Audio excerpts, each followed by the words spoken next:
Welcome, everybody, to this Aztlander presentation. Morning Stars and Evening Stars, Venus and Mercury in Maya Art and Myth, with independent researcher Alexander Crim. Enjoy! Take it away. Awesome. So yeah, I'll be talking about morning stars and evening stars, Venus and Mercury in my art and myth.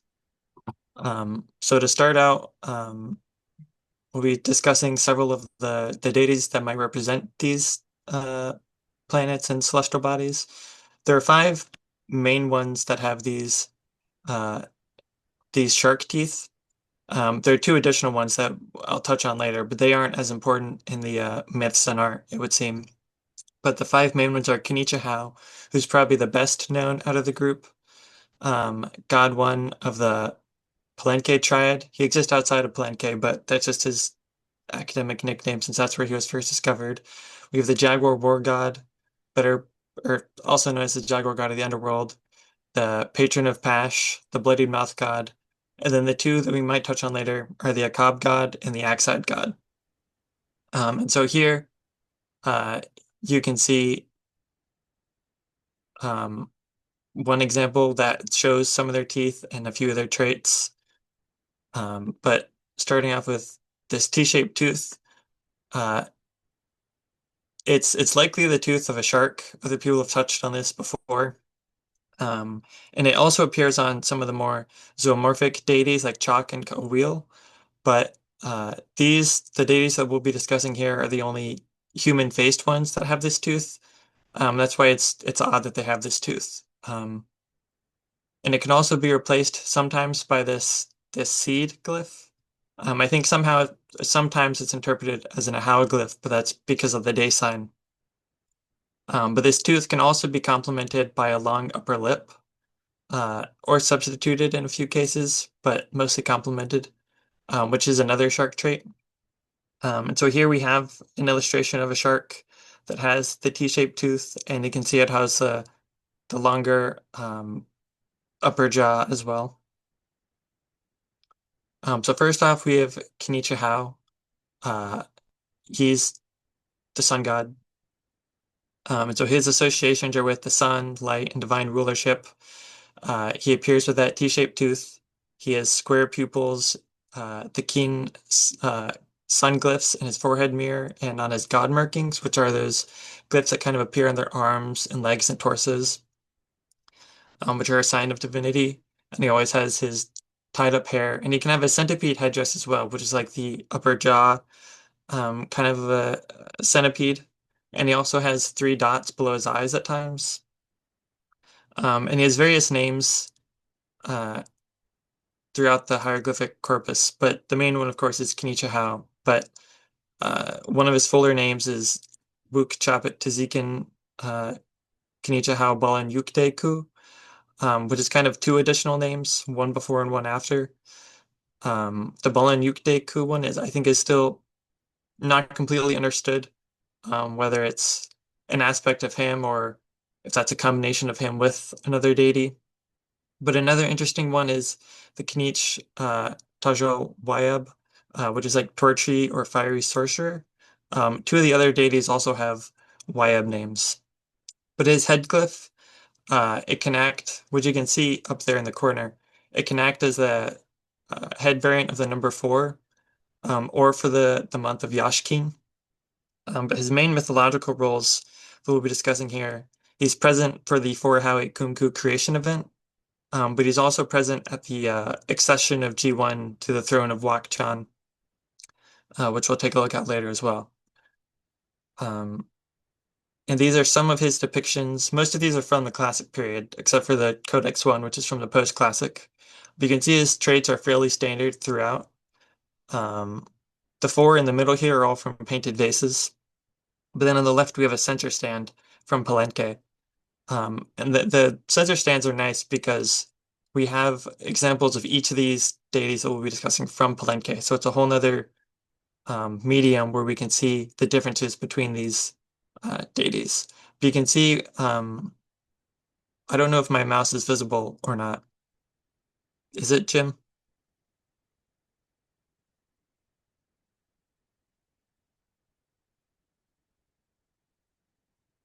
Well, if it is right here in the middle, you can see the centipede headdress here. Over here he has a centipede staff. I'm sorry, Alex, I had my audio off. No worries. It Is was it? on K1296. Where are you now? Oh, still there. Okay. No, I don't see it now. Well, Oh, if yes. it, okay. No, that's my cursor. Yeah, but I don't see your cursor. All right. Well, that's all right. Because everything should be labeled. Right. Um, and this should help too. Uh, so we have one example of him with a torch in his forehead as well, which might relate to that Perchi sorcerer name. But in a few of these, you can also see he has his keen glyph. I have them mislabeled as lem glyphs, but they're keen glyphs on his shoulders and arms there on K. Oh, that's not K1296. That one's also mislabeled. Um, but yeah, so he has the forehead mirror, um, the centipede headdress, and those arm glyphs, as well as a tooth. Sometimes he can have somewhat of a beard, but that's not as common. You can see that from the god decored vessel and the Dresden Codex examples. Um, and then who's next? Oh, here we have some impersonators of Kenichi Hao. So I think he's, from what I've seen, one of the more commonly impersonated ones. Most, I think kings impersonated him at some point or another. But so his face will appear in their headdress, or sometimes um, we'll just have a full depiction of the deity that's described as being the king, but it's probably just an impersonator, like we have here on Naranjo Stella 43. Um, and all of these are fairly standard depictions where you can see the square pupil in the forehead mirror and the king glyph on the cheek. One of them you can even see the three dots on the cheek as well. And he has that T-shaped tooth. And he and these other deities, they also have this barbel thing coming out of the corner of their mouth. But next up, we have God Eye of the Palenque Triad, also known as G1, as a shorter nickname. And so he's not as well known as Kenichi Hao because he seems to kind of disappear by the post-classic. But his associations seem to be with dawn, water birds, which can include cormorants, herons. Sometimes it might be a combination of those or something else. But his main theme seems to be with beginnings and accession to the throne. That's when he's impersonated. But he shares that T-shaped tooth. But he instead has a curled pupil, but he has a spinaless shell ear, and he has lem glyph god markings, which are like represent shiny or jade objects. And he also has tied up hair. But his headdress can either be a water bird or this quadripartite bull slash monster. Sometimes it's just the bull, and sometimes it has the monster head underneath it as well. His main name, unfortunately, is still undeciphered. We know a little bit about it, but uh, it still needs to be figured out. His name at Palenque is Hunye Winkle or One Tooth Person. I think that name is fairly self-explanatory based on his tooth. But then there's another name, Yash Shuk Wayab, First Shark Sorcerer, or something like that. I think that appears in one or two places, but it's another one of those sorcerer names. And then there's another undeciphered one, not well, somewhat undeciphered one that appears fairly often, which is the Kahab Na Mak, which is something like Earth first. Uh, Mak, I think that might be seed. But his glyph can also act as the variant of the number four.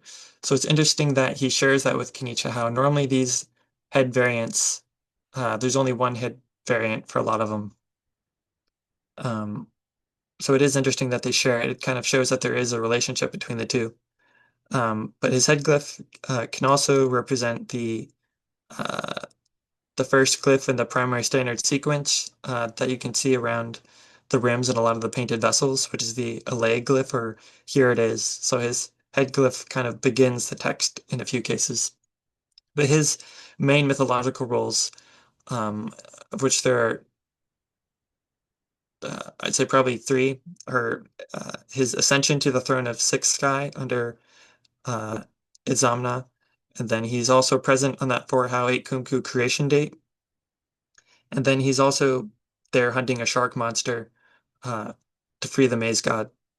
And all of those myths we can see on painted vessels, and most of them are also described in text later. So those three main myths are they're not just local myths. Those seem to be present throughout the entirety of the Maya area, throughout most of the classic period. And then he's also at times conflated with Jack or Hunahao.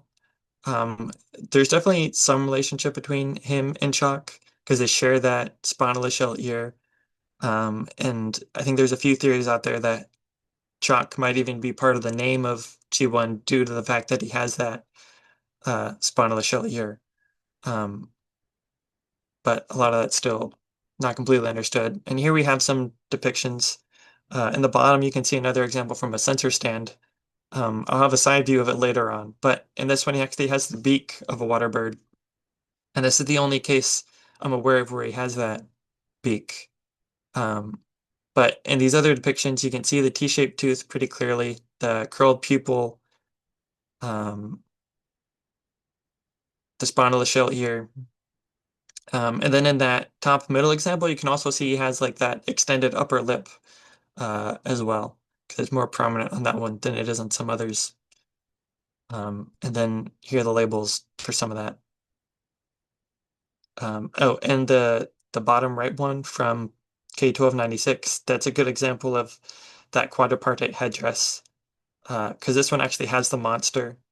There's another example where the bull right above the monster head there has a king glyph, because it normally has a king glyph. This is one example where it has a lem shiny glyph instead, but that's not the normal case from what I've seen. And then he's also impersonated fairly often, normally in scenes of accession. That at least is the case on this Palenque Temple 21 example, as well as Copan Stela 1 or Stela I. But these are also good examples showing that quadripartite headdress, the two on the right side. They also show his face and spinal shells. But this Copan Stela I is an interesting example because it also has two of the other deities we'll be discussing in a minute, but it has their faces on his belt, which is interesting. So we have the Jaguar War God face in the middle, and then two Pesh God faces on the side. And I'm still kind of looking into why these faces could appear on the belt and if they're related to any of this planetary stuff in any way. But the Temple 21 is a good example of the waterbird headdress, because it's just the waterbird headdress on here. But we know from the caption text and the glyphs that he is impersonating G1. And then next up is the Jaguar War God, probably better known as the Jaguar God of the Underworld. And so I might refer to him as the JGU as an abbreviation of that, since that's what appears most in the text, even though I think Jaguar War God is a more appropriate term. It was introduced, I believe, by Susan Milbrath, because he seems to have more war associations than Underworld. And so I think it is a better nickname. His name is kind of undeciphered. I think there's an understanding that his name might be Chua or something related to Burned One, but I think there's some stuff about that that's still not completely understood. But his name is almost, well, in a lot of cases, prefixed by Ik Black. And in some of his extended names, Hish, which is kind of like mythological jaguar, is also part of his name, which makes sense with his jaguar aspects. But he also has the title of Ikun in a few cases, which is like a black headband. And then Ayashtalan, he has the name of Tukulahau, which is like Lord of Flint or Flint-like Lord. And then there's one example I've seen where he has the Wayeb as part of his name, but it's just prefixed by a substitute for his head glyph, which can just be his eye, but like enlarged. But in the corner there, you can see one of his glyphs, which he can have a beard at times, as well as the curled pupil, a jaguar ear, and he has akab glyphs, which are like darkness or night glyphs. But then his most uh, unusual trait is that cruller, that looped fire cord that's on top of his forehead and kind of wraps under his eyes and above his nose. Um, but his head can act as a variant of the number seven, um, as well as the month woe, the day cube, and he can appear as one of the three head variants in the Glyph C series for one of the lunar phases. So he has a lot of head variants, um, and that's where you can find his glyph most often is with these other cases, I think.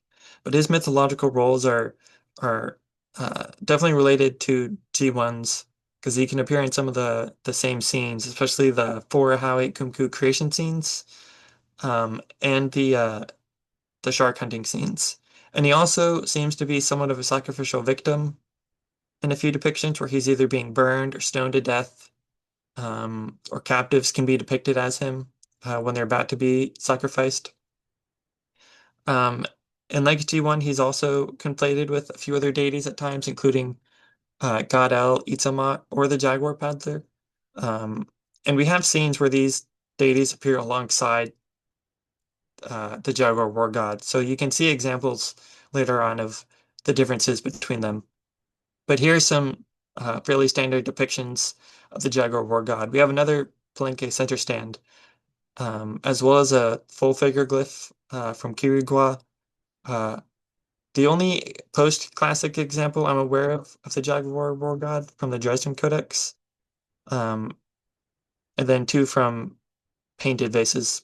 And so you can see he has that curled pupil, the jaguar here, and the T-shaped tooth. Those are the three main traits, as well as the cruller. But the cruller, or that's a nickname for the looped fire cord on his head. Uh, doesn't always appear, or it's hard to see from the side view. Um, but he can also have three bars, which may be water stacks underneath that eye, and we'll touch on that later because that might uh, be part of his planetary identification. Um,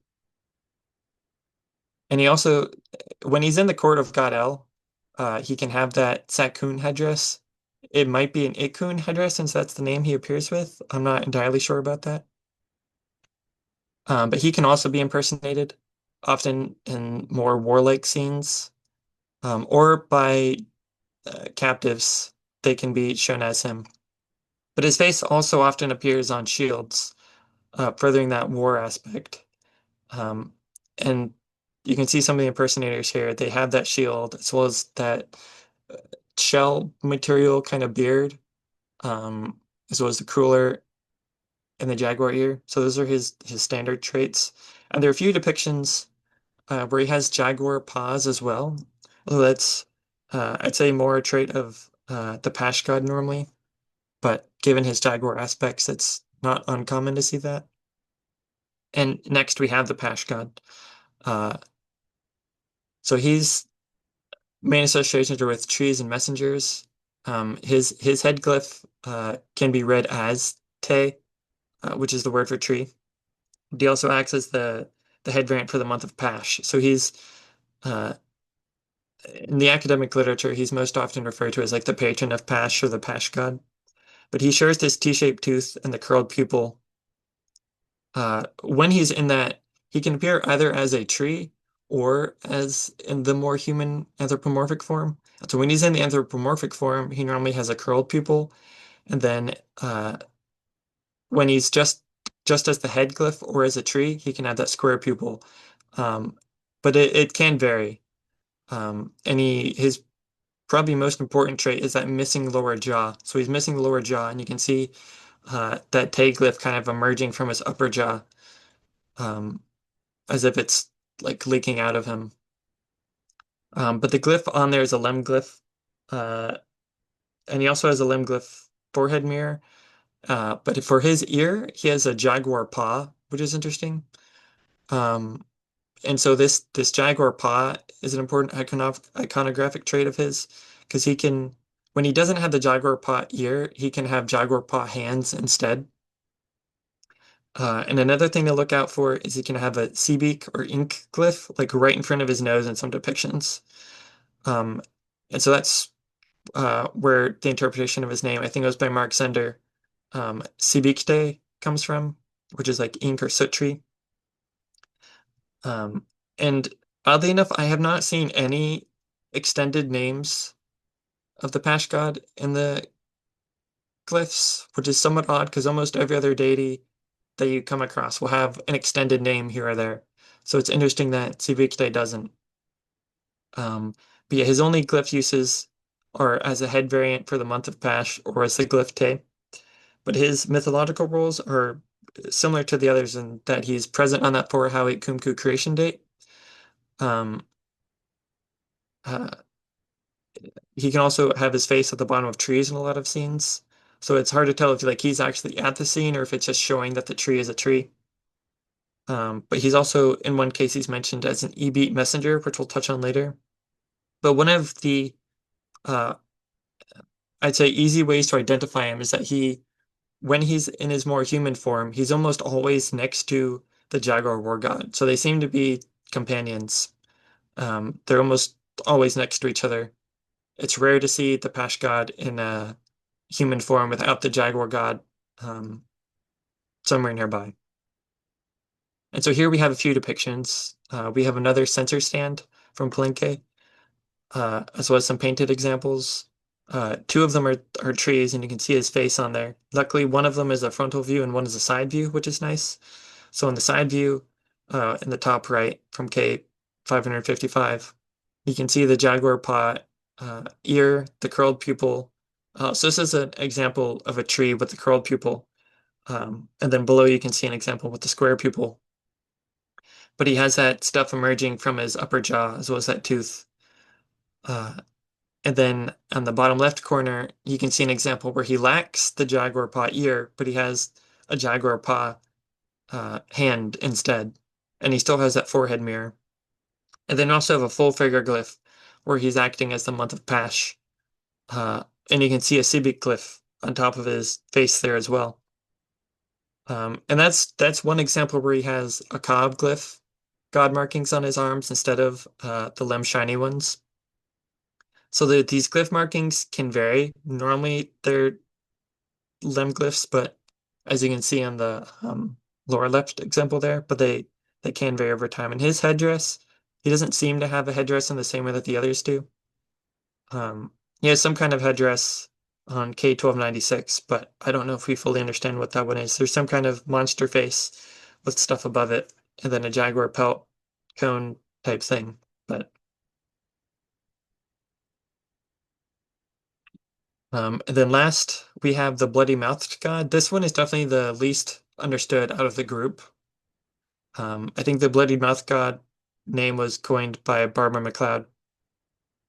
Because sometimes I think he's also described as the agnathic god, which just means that he's missing his lower jaw. But when we're talking about him in the same context, we're talking about the Pash god, and they're both missing their jaws. I think bloodied mouth god is uh, a better term to use, so that there's no confusion. And so instead of a taglyph emerging from his upper jaw, he has blood coming out. But his associations are not as known because he's still poorly understood. Um, he seems to be associated with birds in a way.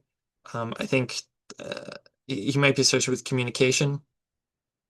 But he has that same T-shaped tooth and the curled pupil, bundled hair. But he has a cob glyph, god markings, and then the missing lower jaw with blood curls. Uh, and then this part's interesting because as a glyph, he has a jaguar ear. Um, but as in other examples, like on painted vases, he has this leafy three-pointed ear. And it seems to be pretty standard. So I don't know why it's one in one context and another in the other context, but there's probably something to be understood there. And then occasionally he can also have the body of a bird, and this can be seen like in the vases and in the glyphs as well. So his name is also not deciphered fully yet. Akin to clear Milpa has been suggested by Mark Zender. and group independently. But then uh, pan to dig, I think, has been successor by Stuart. And so both of these interpretations come from another glyph that can be substituted for the head glyph. I don't have an example here, but it's basically just a cob earth glyph with an axe above it. Um, so it looks like the axe is going into the earth, whether it's digging into it or whatnot. So that's where these interpretations come from. But his extended name is something like Cheech, Tees Chan, BMG, Moot, which is something like Bloody Mouth Sky, BMG bird. So the bloody mouth part is fairly self-explanatory, as is the bird. Um, but then his mythological roles, he doesn't seem to be as present from what I can tell as some of the others, but he's definitely there on the Forahau 8 Kumku creation date, as well as the shark hunting scene. Um, and those are the main scenes that he's there. So there aren't as many depictions of him to choose from. Um, but we have one example from K2796, the Vase of the Seven Gods, on the left here, where we can see that bloody mouth, the T-shaped tooth, the curled pupil, and then that's that leafy three-pointed ear. And then we have a head from a belt of a ruler on a stela at Copan. And this has that same T-shaped tooth, but from a frontal perspective. And this shows the line in the middle is because it's like two separate teeth, and sometimes the rulers would file their teeth into this shape. But he still has the curled pupils in that example as well. It's hard to tell what ears he had on that example, just because it's somewhat damaged. And same with his sensor stand, although it looks like he might have a jaguar ear on the left there. But the sensor stand's another one from Palenque. And the tooth there doesn't exactly look in that same T shape, but that's because it's somewhat broken off. Um, and then this other example's uh, traced from a classic period plate, which shows his head. And then there's feathers, like a wing behind him as well.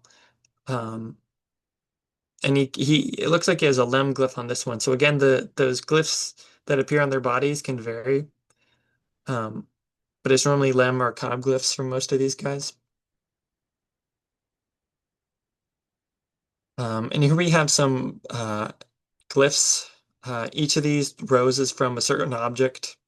And then the columns are the different deities. So you can see what they look like or how they compare to each other on the same objects. So at the top are my example glyphs that I drew. Then we have K2796, the Vase of Seven Gods, where we have a few of them. The Kenichi glyph appears in the rim text, and then the other two appear in the caption text. Um, and so all of these show their regular traits. This bottom row, the Pashkad and BMG, because that's a good example of, it might be the only example I'm aware of where it shows both of their glyphs on the same object. Because you can see how Ceviche has the forehead mirror, but the BMG doesn't, because it looks like their jaws are fairly similar and hard to distinguish in this small size. But their ear looks to be the same, which is interesting. And it's hard to tell if that's the jaguar ear or jaguar paw because of the way it's drawn. Um, and then here we have some more glyphs. All of these glyphs, uh, except for the example ones on the last page, uh, are not my drawings. These are all from the Maya hieroglyphic database. So they're from various illustrators. Um, so you can see more of the examples of how they compare to one another. In the middle here, from the Palenque Palace tablet, on the Jaguar War God, you can see one example of that eye glyph that can substitute for the Jaguar War God. And so this glyph is part of the lunar series, glyph C. Then we also have two BMG glyphs. So the bloodied mouth god, his eye, sometimes he has this full round eye like the others, but in other cases it can be somewhat squinted. But you can see the jaguar ear and the cob glyphs on those. And that you can distinguish them when you see them next to each other because you can see that they have related traits, but they're also distinguishable. And here's some more examples, including two full figure glyphs from Kirigua Stela D. So these are some interesting examples because they show G1 and the Jaguar War God with forehead mirrors. Normally, it's only Kenichi Hao and the Pash God who, out of this group, have the forehead mirrors. But a lot of these traits, uh, as set in stone as they might be, they're not set in stone.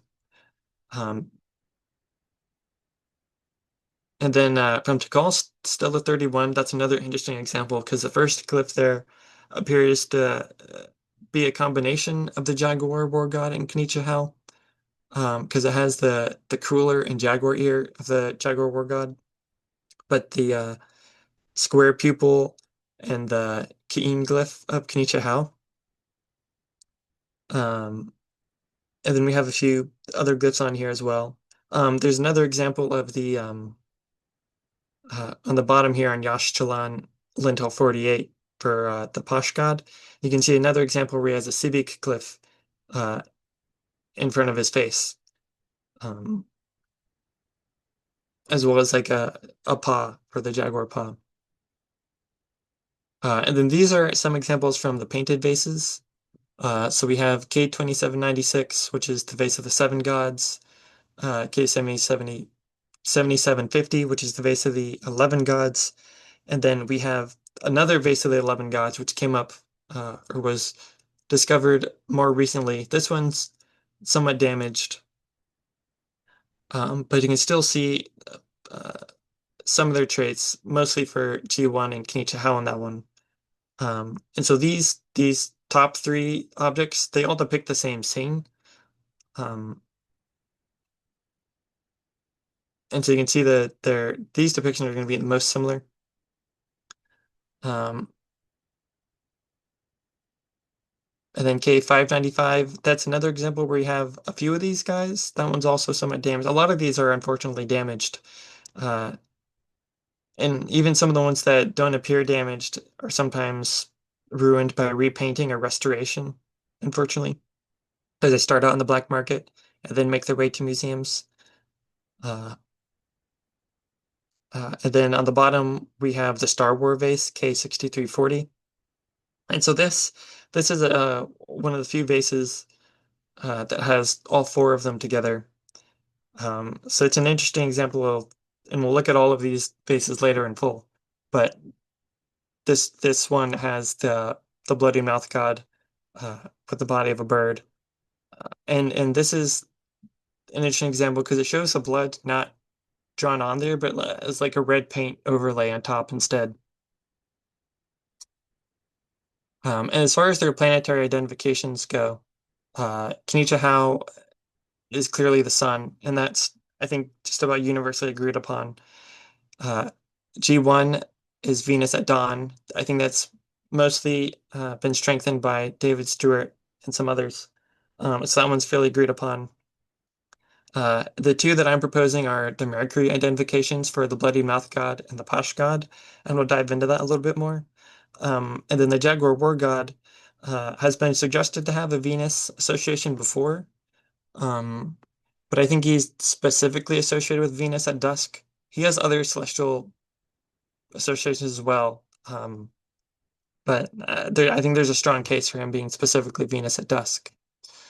So Kenichi Hao as the sun, I think, is the the clearest example, because he has the sun glyphs across his body, and there's a few cases where he's contrasted with the Akkad god, who I mentioned earlier. The only difference between them being that Kenichi Hao has the keen sun glyphs, and the Akkad god has the Akkad darkness night glyphs on his body instead. So they can be paired together as kind of a contrast, or to act as the tazak, to order verb.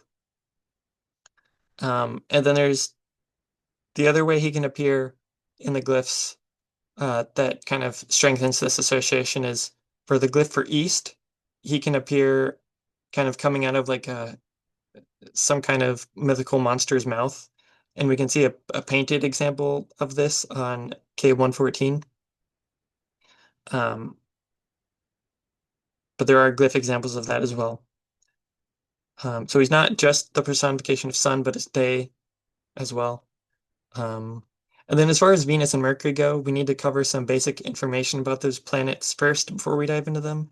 So those are the two planets that are between Earth and the Sun. So they're the inferior planets. And because of that, when we see them in the sky, we can only see them in close proximity to the Sun because their orbits are between ours and the Sun. And so because of that, location, they have 4 periods, or this part of their synodic cycle. So you have your western elongation where they're visible in the morning, and then they move behind the sun, which is a superior conjunction, and then they're visible in the evening again for the eastern elongation, and then they go invisible again for the inferior conjunction, and then the cycle repeats. So for Venus, this cycle is somewhat uniform. As you can see, I have the averages there as well as like the complete range of days. So the most important part is the inferior conjunction invisibility, because we'll be looking into that for part of the mythology later. But it's on average, most of the time, it's about 8 days or a week or so.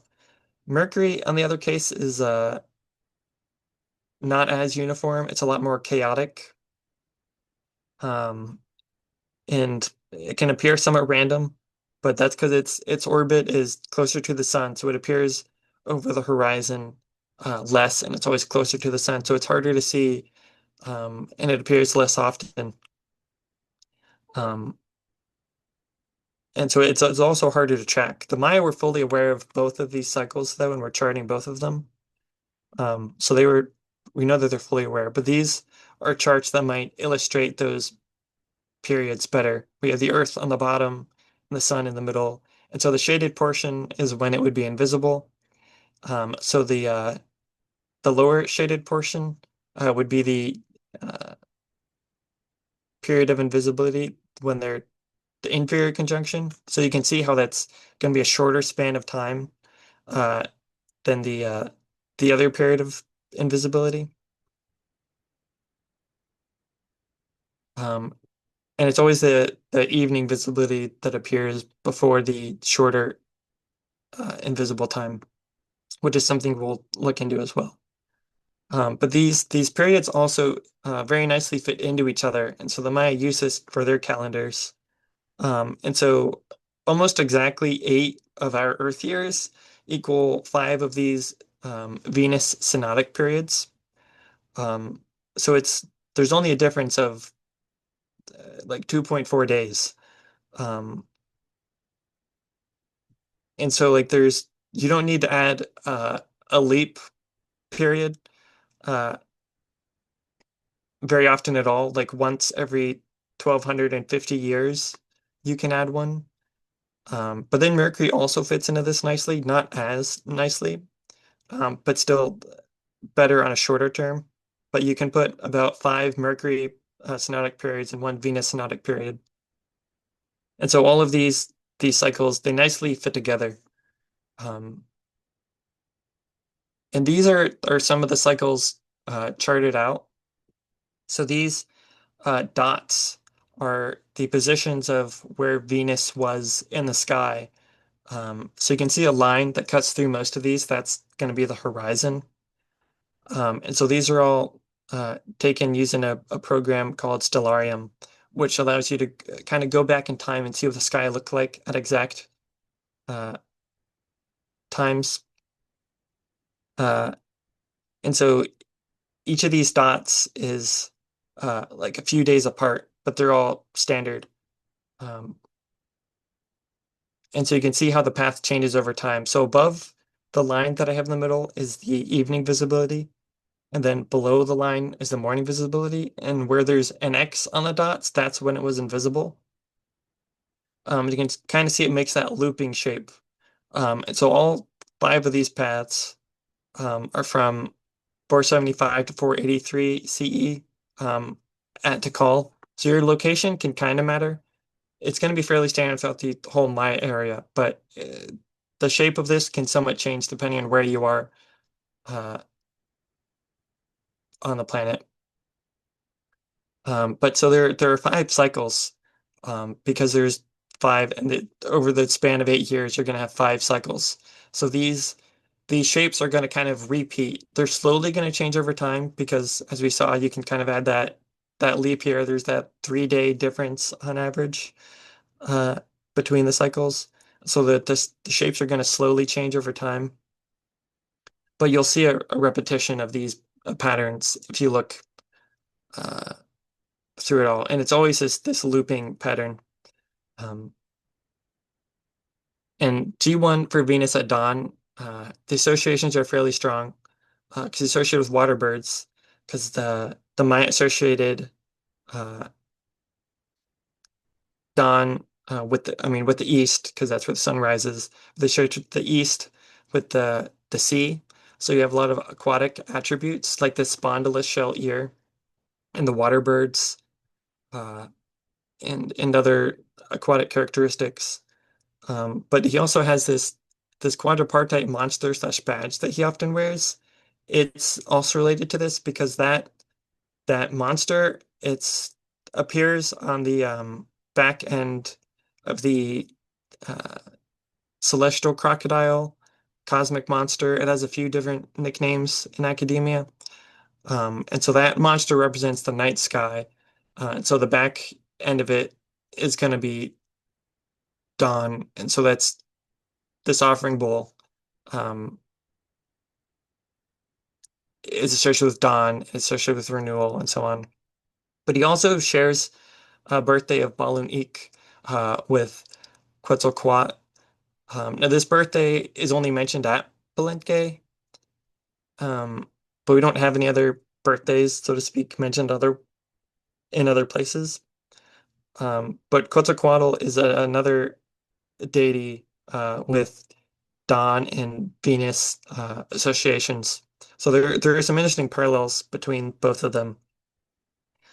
And this quote here is from a 2017 publication of Gabriel Vales, but and it's talking more about post-classic iconography, but it still applies to this classic period stuff.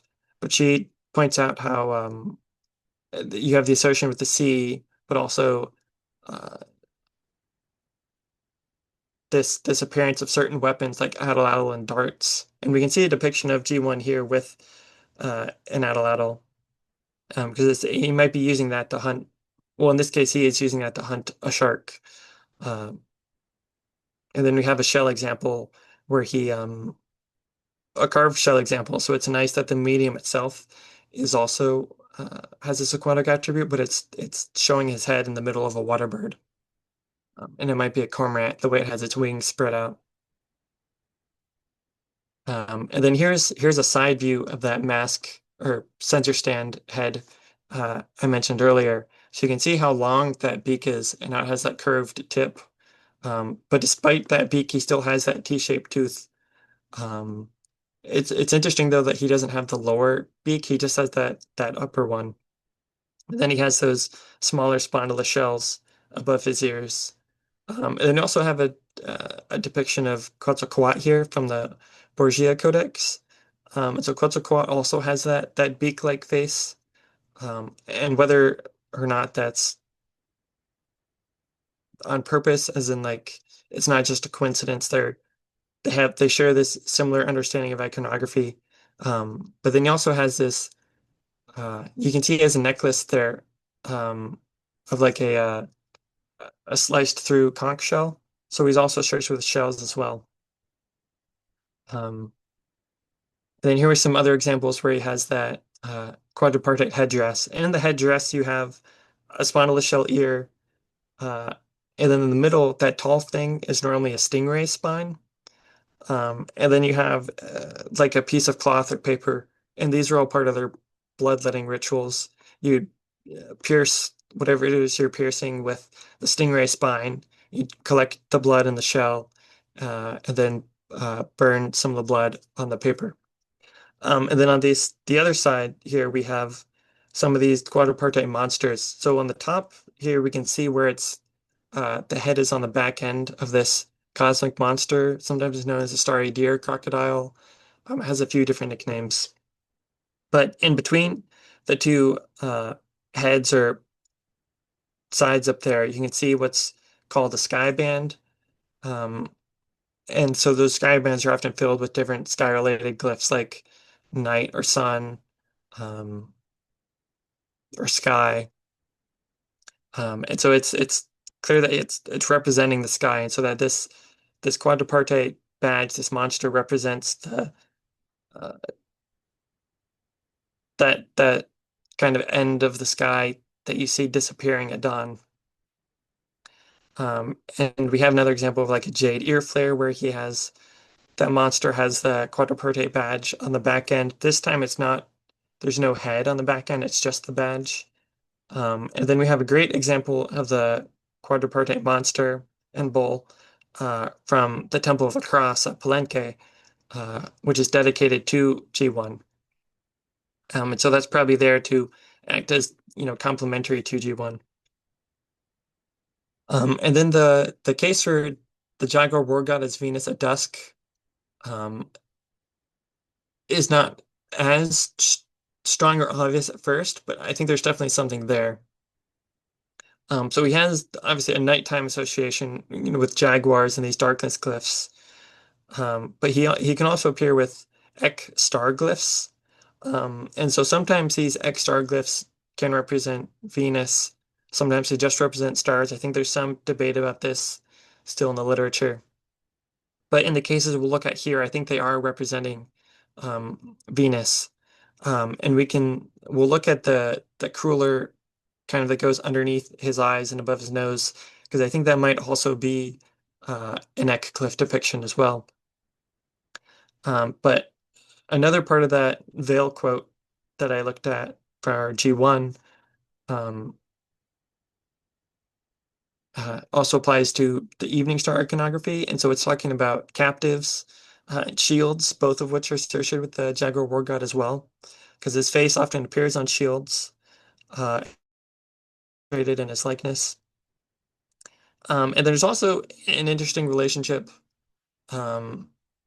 Susan Milbrath points out a relationship between Tlaloc and the Jaguar war god. They have very related roles, uh, especially with war. But she has some strong evidence that Tlaloc might also be associated with Venus at dusk, which I think can also strengthen this idea that the Jaguar war god might be associated with Venus at dusk as well. So here we have some examples with the ecglyphs. On the left here, we have a Jaina Island figurine where you can see the ecglyph, what is that kind of loop thing with like two circles in the middle on the top, as part of his headdress. And he's sitting on top of a crocodile holding an axe in one hand. And then on the middle bottom, we have the Star Wars vase where he's sitting inside a giant ecglyph. He's on the left side, and the Posh god, who's his frequent companion, is with him on the right side. But then this is a good example of a big eclipse because it also has those water stacks, those stacked bars, which can represent, I think, water or rain in some cases, underneath of it, because this is somewhat close to the crueler that you can see on the Jaguar war god face, which if you look at the center stand picture above here, you can see that he also is that same shape, and he also has the bars underneath his eyes. And then from I think it's covered up by the zoom bar, but I think this is Yashtalan Stella 4. You can see two Jaguar war god heads on the bottom here, that are attached coming out of ecglyphs. So that's what a standard ecglyph can look like. And then at Copan, there's a good example from one side of a ball court, where he has ecglyphs on either side of his head there. And then here we have some depictions of Tlaloc. On the right or on the left side, we have, I think, a pretty famous example of the Jaguar war god as a censor from Palenque. But if you look at his headdress, he has a Tlaloc headdress. But Tlaloc can also share this cruller. I think probably a great example of this is on the base of an Aztec chalk mule uh, in the top right there. Except this one appears upside down, but it's the exact same shape that we see on the Jaguar war god. And these other examples, well, the Tlaloc pot and the Tlaloc sculpture, uh, you can kind of see that it's a different iconographic style, but it's that same shape and idea. And then we have just a standard depiction of Tlaloc from the Borgia Codex. Um, but as far as Venus myths in Mesoamerica go, we have a few good ones where it's clear that there is some kind of Venus association. So Michael Groth uh, dove into one of these examples with Hunahau and Yashbalun, the hero twins from the Popol Vuh. Uh, they sacrifice themselves in the fires of Zabalba, and then their bones are ground up and cast into a river. And then 5 days later, they're reborn as fishmen. So you have fire on one end, and then this period where nothing happened, which could be that period of invisibility, and then that aquatic reemergence. So there's a similar themed example from central Mexico with Quetzalcoatl, where he burns himself alive. His ashes sink below the water, and then 8 days later, which is much closer to the average uh, Venus invisibility period, his heart emerges as the morning star in the east from the sea. Um, and then there are probably some other myths as well, but there's one, La Condone one. So they knew Venus, I think by a few names, but one of them was uh, Gooch Each or Big Eye. And they knew it was the morning star and the evening star. And the myth from the Kovac publication is a little bit confusing, but there's some type of cyclical pattern with one being injured and healed repeatedly, and the other possibly doing the injuring. But the big eye part is interesting to me because, as we saw previously, the Jaguar war god his head glyph can be substituted by just the eye.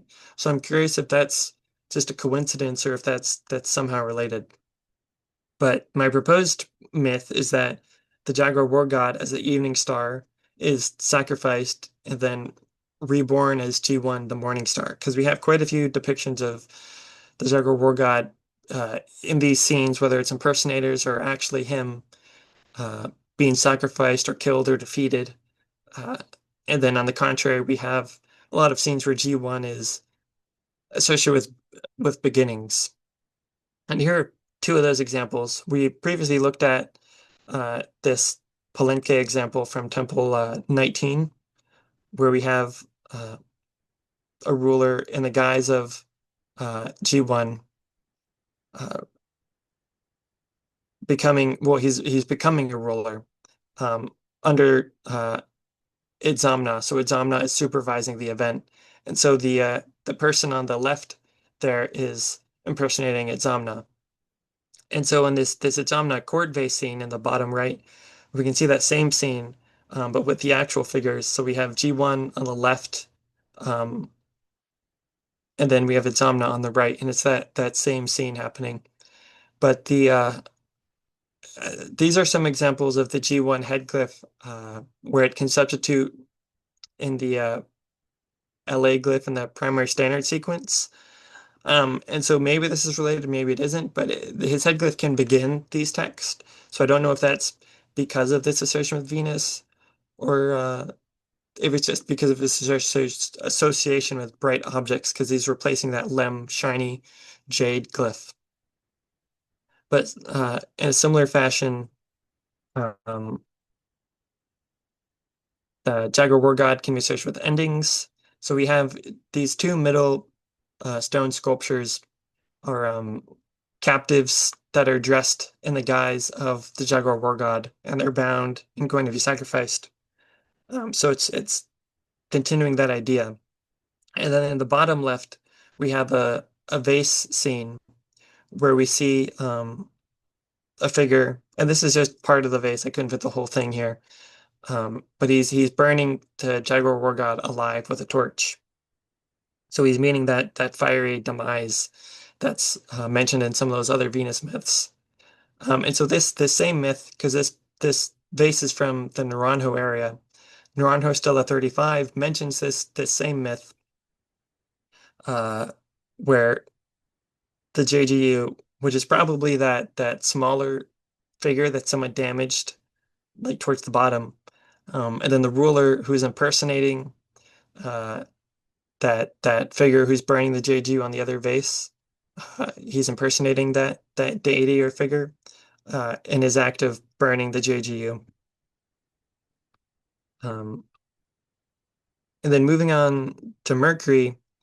So Venus and they're both inferior planets, and so they can only be seen at dawn and dusk because they only appear they can only be seen next to the sun, but the sun has to not be visible, so it has to be below or above the horizon, depending on if it's dawn or dusk, so that these planets actually show up in the sky. But because of that, Venus and Mercury are often seen next to each other at dawn and dusk, just like the Pashgad and the JGU can be seen together. So that might be why this Pashgad, at least in his anthropomorphic form, can almost always be seen next to the Jaguar war god, even in scenes where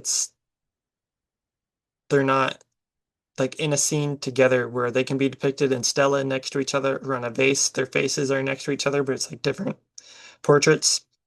They definitely have a strong partnership. Um, and then probably the strongest evidence for the Pashgad as Mercury, because Mercury is this more chaotic planet, has this chaotic pattern where it's constantly going like above and below the horizon from our world to the underworld. And so that was associated with, traveling uh, and bringing messages from our world to the underworld and, back and forth. So speed and messengers and traveling. So there's a sculpted throne back that depicts the Pashgad with wings, um, and describes him as the Ebit or messenger of Itzamna. Um, and then Milbrath, in her Star Gods of the Maya book, points out that Mercury is frequently invisible, so we should expect to find Mercury imagery connected to the underworld, and that fits with this um, Pashgad iconography and mythological roles. So here we can see um, this sculpted throne back from the Museo Amparo. So it was looted, so we don't know exactly where it was from. And we also, unfortunately, don't know exactly when it was from, but I'll touch on that in a second. But on the bottom left here, we can see a scene where he's with the JGU. And then on the right side, we have two stela from Quirigua. Now these stela were made at the same time, dedicated at the same time. But one depicts the Jaguar war god, the one on the left, and then the other one depicts the Pash god. And so it's even this is an interesting example because they're not in the same scene necessarily, but they're still put together.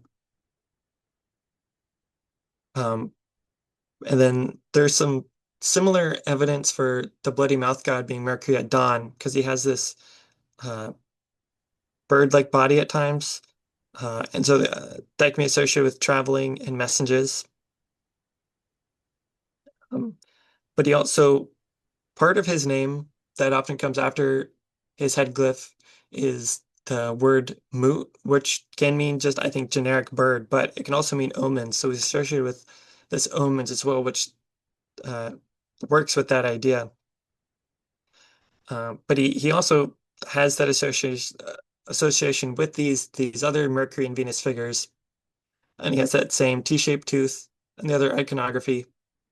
And so this one is probably not the evidence for this one is not as strong as the others, but the others probably strengthen this one because it's a group. All of these guys are working together as a group. So we also have some archaeoastronomical evidence. So these are inscriptions where there's an event that takes place where these deities are taking place in it, and they take place on a specific date where these planets are visible in the sky. Some of these could be complete coincidence, because it's hard to tell sometimes if they're doing something on purpose or if it's coincidence, but some of them are definitely worth taking note of. Like the Hauberg stela, which depicts G1, uh, it's occurs on a date when Venus is visible in the morning sky.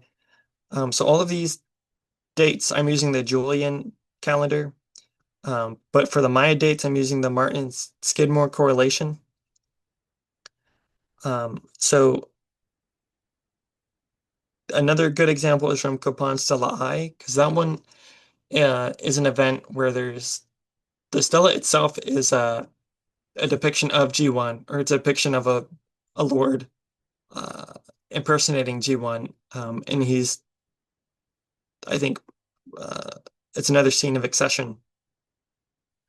And then we have another one where it's the house entering of G1, where he's kind of entering that Temple of the Cross at Palenque. And that was another one where he's uh, Venus is visible at dawn. And then you also have some examples of the Jaguar war god as well. Again, some of these could be coincidence. Some of them might not be. It's hard to tell. Um, but all these objects, those object names are the codes from the My Hieroglyphic database if you want to look more into the full text. But some of the events are definitely provide a stronger case for having a Venus association or giving the Jaguar war god more importance, like Naranjo Stella 43, where he's born and impersonated. Um, or the impersonation of him on Tikal Stella 9.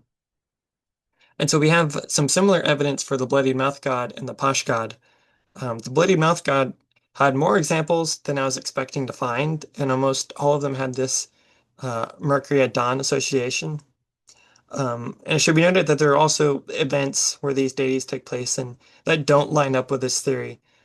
Um, but that doesn't disprove it, it just doesn't act as evidence.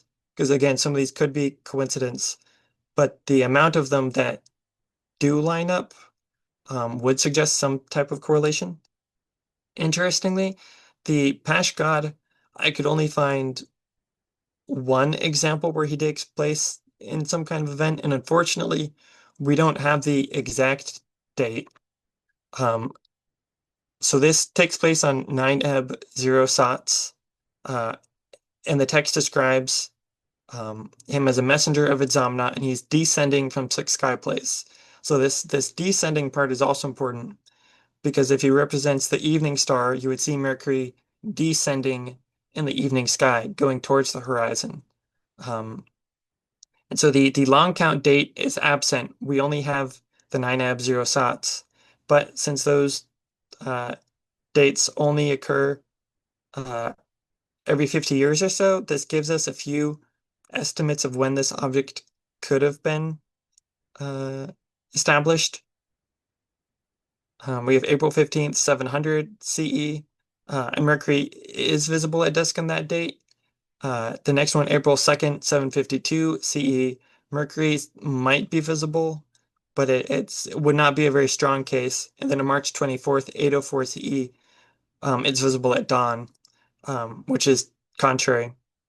But I think 700 CE might be the best candidate because on April 15th, Mercury reached its highest point in the sky. And so not only would it be descending on this night, but for the next few days, whenever you look at it in the sky, it would be at lower and lower points. So it's descending both uh, at night and in its cycle. So that might also, this might be a way to also date some objects that we don't have exact dates for, at least for this one. Because I haven't seen that done before, but I think 700 uh, might be the strongest um, case for when this object is from. Um, it's also so a lot of these events that these deities are mentioned in are the Forahau 8 Kumku creation date. And so there's some other objects that mention them. You have the jade creation mask, which depicts Chi1 and names him as Yashwayab Shuk. Occurs at T Chan Yash something null. The Yash something null is the three stone place, if that rings a bell. But it occurs, this location and date occurs at quite a few locations, including at Palenque, Piedras Negras, Quirigua. Um, but this uh, T-chan likely means like mouth of the sky, which is probably the horizon, and that's where Venus and Mercury are seen. So that might be why these deities are associated with that event. And it might also explain something we'll see later with the red and black backgrounds on a few vases. And then this is some examples of that uh, Tichan Yash Null three stone place name glyph. So this is where that Forhawi Kumku event takes place. But on another object that we'll look at, it takes place at Kinichil. So I'm curious if that is another name for this place or if that's separate or something else. Kinichil means like sun-like place or place of the sun.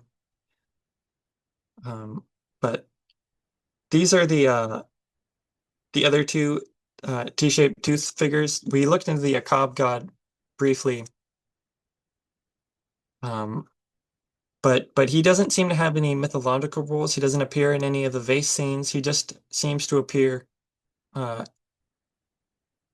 to kind of complement Kenichi Hao, her act as like a complementary opposition in a few cases.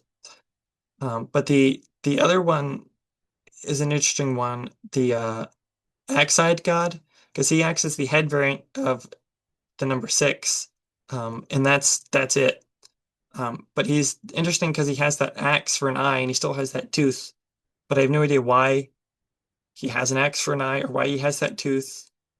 It's kind of odd, so I don't know what his associations are, why he's kind of in this iconographic group with these other deities, but it's something to look into.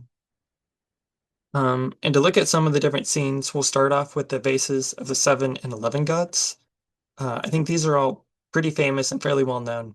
So this first one, the Vase of the Seven Gods, K2796, it is a compressed version of this scene, and it has a black background. It's cylindrical in shape. And unfortunately, some important details were lost in the restoration. Coe's 1973 book has some of the original pictures, and some original pictures are also on the Dunbar and Oaks Care archive. So this is what it looks like, a rollout of the vase post-restoration. And it looks fairly good for the most part until you look closely, especially if you look at what it looked like beforehand. This is a rollout I was able to make using some of the images from that previous code book I mentioned. So if you go back and forth, like if you look at the figure in the top left, you can see his lower jaw. Like this is what it is supposed to look like. But then in the repainting, they kind of messed it up and it makes it hard to tell who that is. In the same fashion, if you look at Kenichi Hao here in this repainting, they didn't add back his king glyph forehead. But the repainted one, or the original, has it. And they also changed some of Chi1, who's next to Kenichi Hao on the bottom there in the middle. Uh,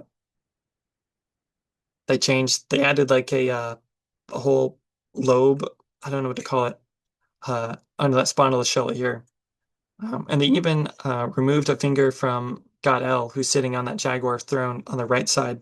So this is what it looked like before and then afterwards. And then here's my tracing of the vase, which is what it looked like beforehand. And I think this is a cleaner example to kind of look at the iconography. So on the top left, we have the bloodied mouth god, and then we have Sibikde, and then the jaguar war god with his hand on top of a bundle. And then on the bottom, we have Kenichi Hao, G1, and then some type of zoomorphic monster who, for some reason, shares the centipede headdress of Kanichiha. And then we have God El sitting on his jaguar throne. So this is a compressed version of the scene. As we're about to see on those 11 gods, G1 and Kanichiha should be on the upper row, but on this one, because the vase is condensed, they've been moved to the bottom row. So this next one is the vase of the 11 gods, K7750. So it depicts the full scene, but this one is unique. Well, it's not completely unique, but for this series of vases, it's unique, and that has a square shape. But the square shape is also nice because it allowed the artist to paint half of the sides black and half of them red. So black is associated with the west, and red is associated with east, which kind of adds into this, morning and evening, sunset and sunrise, and this Venus and Mercury idea. But unfortunately, this one has been fairly repainted. And I have not yet seen any pictures of what it looked like beforehand. I'm not sure if any exist. So we don't know what details are original or what has been changed. For the most part, it looks fairly standard. So this is an unfinished tracing, but you can see most of the figures here. So on the bottom row, we have four animal-headed. So on the far left on the bottom, we have a bat-headed figure, and then we have three vulture-headed figures, and then that same monster-headed figure from the last one. But these four animals were cut off of the Vase of the Seven Gods because it was a condensed scene. And so you can see that Kanicha Hao and G1 have both been moved to the top row on this one. And then in front of G1, we have the Bloodied Mouth God, and then we have Sebikte. So this depiction of the Bloodied Mouth God is not a good one, so I'm betting that it's been repainted somewhat, but again, it's hard to tell. And then we have God El in the same position on the far right on his jaguar throne. And then this is one that popped up fairly recently. I think it was recovered from the black market, and now it's at a museum in Guatemala, I believe. So it's another one that depicts the full scene, except this one has a red background and it's cylindrical. But it's also been somewhat repainted. There's also a great 3D model of it, like a 3D scan that's been taken of. I can put a link to that in chat afterwards if that interests anyone. But then this is a rollout drawing of it by Marie Stadnick. So it's that same exact scene, but it has a red background, but all the figures are in the same positions. And so the the Jaguar War God, he's the one that's been the most damaged. We can still see the outline of where he was because it seems like for some reason the red paint stays on better than than the tan paint that he was made with. So it seems like it's just that part that's come off. And unfortunately, the glyphs have also been damaged because it's that myth text there that's probably the most important text on the vase. But it looks, from what we can see, it looks to be pretty much identical to the others. And so the differences between them, so we have red versus black backgrounds, which is east versus west or sunrise versus sunset. And then K2796 has that condensed scene. K7750 has no sky band. So right below the glyphs on the top, on the two vases on the right side, you can see that sky band, that bar of shapes below the glyphs. And that's completely missing from the vase of the 11 gods, K7750. But in a similar fashion, the other vases, they're all kind of missing something that the other has. So there's probably some original depiction or representation of this scene that all of these were copied from or based on. Because some of these figures have bloated stomachs. Some of them have bone markings. Because I'm curious why some of them had bloated stomachs. I was talking to Zach Lindsay about it, and he suggested that it might be related to like recently deceased, because when someone dies, the stomach, an animal or human, the stomach bloats and swells up. So that could be what we're seeing here with some of the figures. But it's interesting why some of them have that bloated stomach on a few of the vases and some of them don't. Like they might have it on one and not in another. And in the same fashion, the characters, the animal-headed characters on the lower roster. Some of them have a these crossbones on their pelt or skirt, and then some of them don't. So on K7750, the Vase of the 11 Gods, on the bottom left there, it looks like they all have it, but on this new Vase of 11 Gods in the top right, only every other one has it. And then you can also see, if you look closely, the position of their feet, like the way they're sitting, changes somewhat, although the position of their arms uh, stays the exact same throughout all of these, which is, I think there's something there with their positions of the arms. I'm not sure what they all mean, but it's also another thing to note is that on the red background, so on the top right here, we can see God El is making that hand gesture, but he's pointing down. But then on the black backgrounds, both of them, he has his hand pointed up. So I don't think that's just a coincidence. I think that's done on purpose. I don't know what uh, the significance of that is, though. And then, so this is the myth text from K7750. And so it describes the event that's taking place. So on for how 8 Kumku, they were ordered.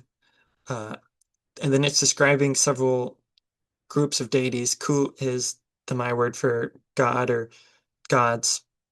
So we have the Ik, something Tan Ku, the Chanel Ku, which is sky gods, the Kabul Ku, which is earth gods, and then Balan Yukte Ku, the Hushlut Ku, and the 20 Kab Ku.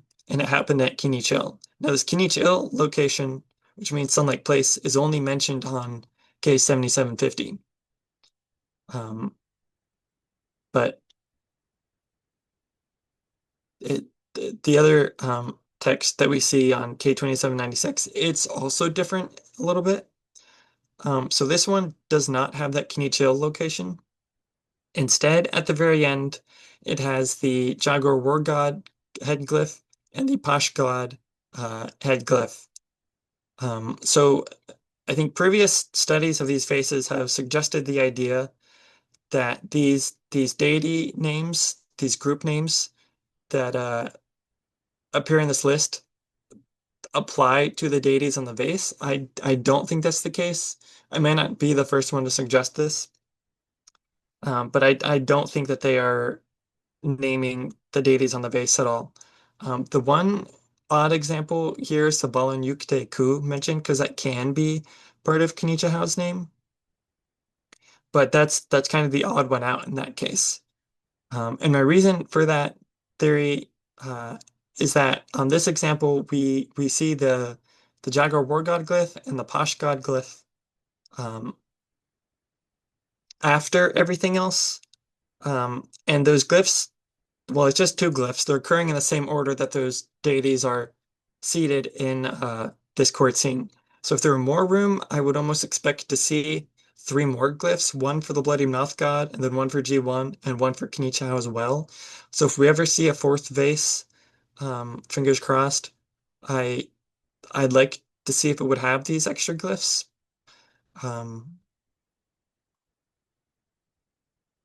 But that theory can't really be proven unless we find more examples.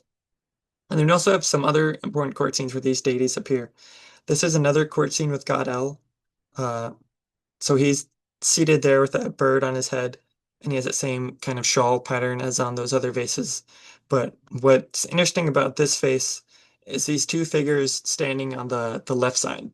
So previously these have been suggested to be the hero twins wearing masks. I don't think this is the case. I think that the figure on the far left there, holding the axe at the other person's neck, I think that might be the Jaguar War God for several reasons. I mean, he has the curled pupil, and he doesn't have a jaguar paw ear, but he has that elongated upper lip, which can sometimes substitute for that T-shaped tooth. But he also has that important headdress there with a little monster or shark head on the front. And so that's sometimes that's like a headdress that represents rulership. And so on the vases of the 7-11 gods that we just discussed, he always has this headdress when he's in the court of God El. So I think that's evidence for that, and he also has those glyph markings. Now, this other figure could be the Pash god. He has a jaguar paw on his nose. I don't know of any other examples that have the Pash god with the jaguar paw on his nose. Normally it's, his ear or on his hands, but that's just the best guess I have for this figure at the moment. It's certainly a unique depiction.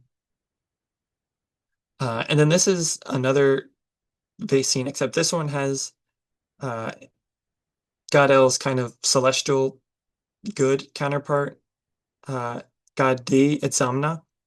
And so this is a scene you mentioned earlier, but it depicts, this is my tracing of it. It depicts G1 becoming the Lord of Sixth Sky. So behind G1 we have Kenichi Hao, who has that king glyph in his forehead and square pupil. But both G1 and Kenichi Hao, they have that extended upper lip as well. And Kenichi Hao is also named with his full name here of Wukchab Tazikin Kenichi Hao Bolin Yukte Ku. And then behind them both is Chak. So this is a good example where you can see Chak and G1 together at the same time. They both have that spondylishal ear, but the rest of their traits are discernible.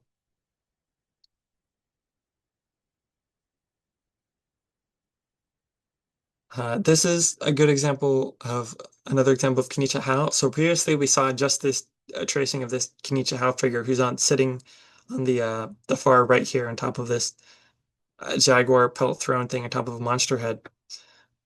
But he has God El sitting before him, asking for his clothes back. And this is, I think, part of a larger narrative with the rabbit. And more people have gone into this further. But it's a good example of another underworld scene with Kenichi Hao. And he has that torch on his forehead and centipede headdress and square pupil and king glyph markings. This is the only example I'm aware of where the Pash god appears in his own court.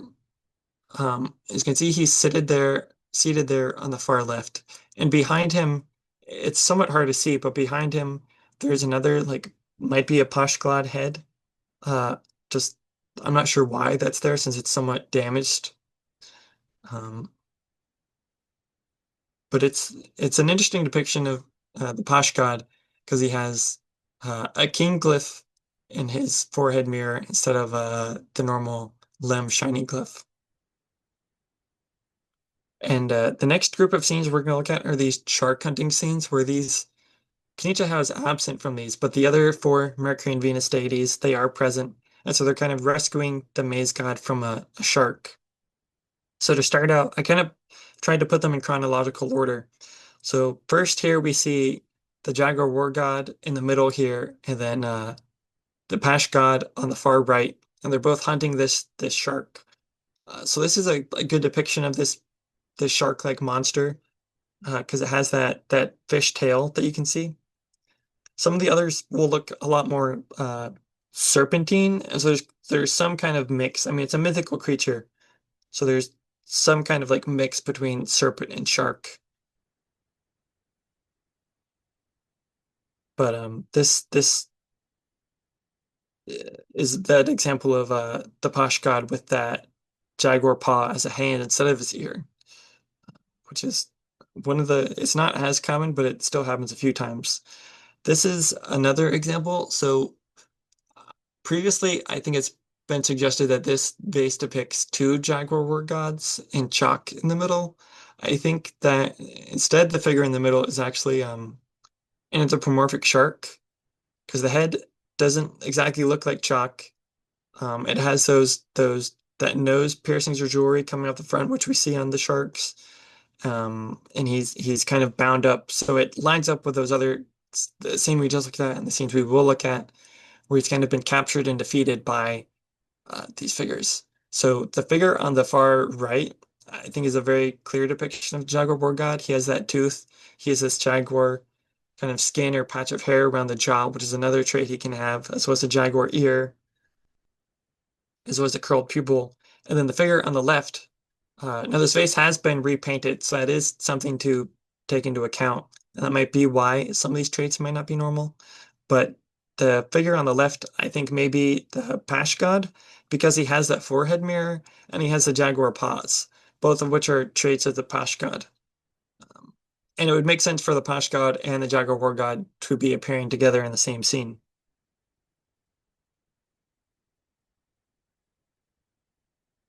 And so this next one is a much fuller depiction of that scene because it has more of the deities. This one we can finally see the maize god emerging from the mouth of the shark. And this one also has that like fish fin at the tail of the shark. That makes it a more obvious depiction. So the figure that's kind of towards the middle, facing the shark, pulling the maize god out by his hair, that's going to be G1. Um, and so this behind him is an interesting figure. It doesn't look like the bloodied mouth god, but it has that plant three-pointed ear. And this could be a repainted example. It could be a weird example because he lacks that bloodied mouth, but if it's repainted, they could have covered it up because the bloodied mouth god is definitely the least understood. And so any of these uh, artists on the black market, they might not be as familiar with him, so they might be repainting him to look like someone else. And then behind him, holding a fish, we have the Posh God. And so that depiction is somewhat damaged, but we can still clearly see the jaguar paw for an ear, as well as the missing lower jaw. And then behind him, standing atop the small figure, there is Chalk. So Chalk is also with these figures and scenes. So I don't know if that would imply that he also has some type of planetary identification, or not.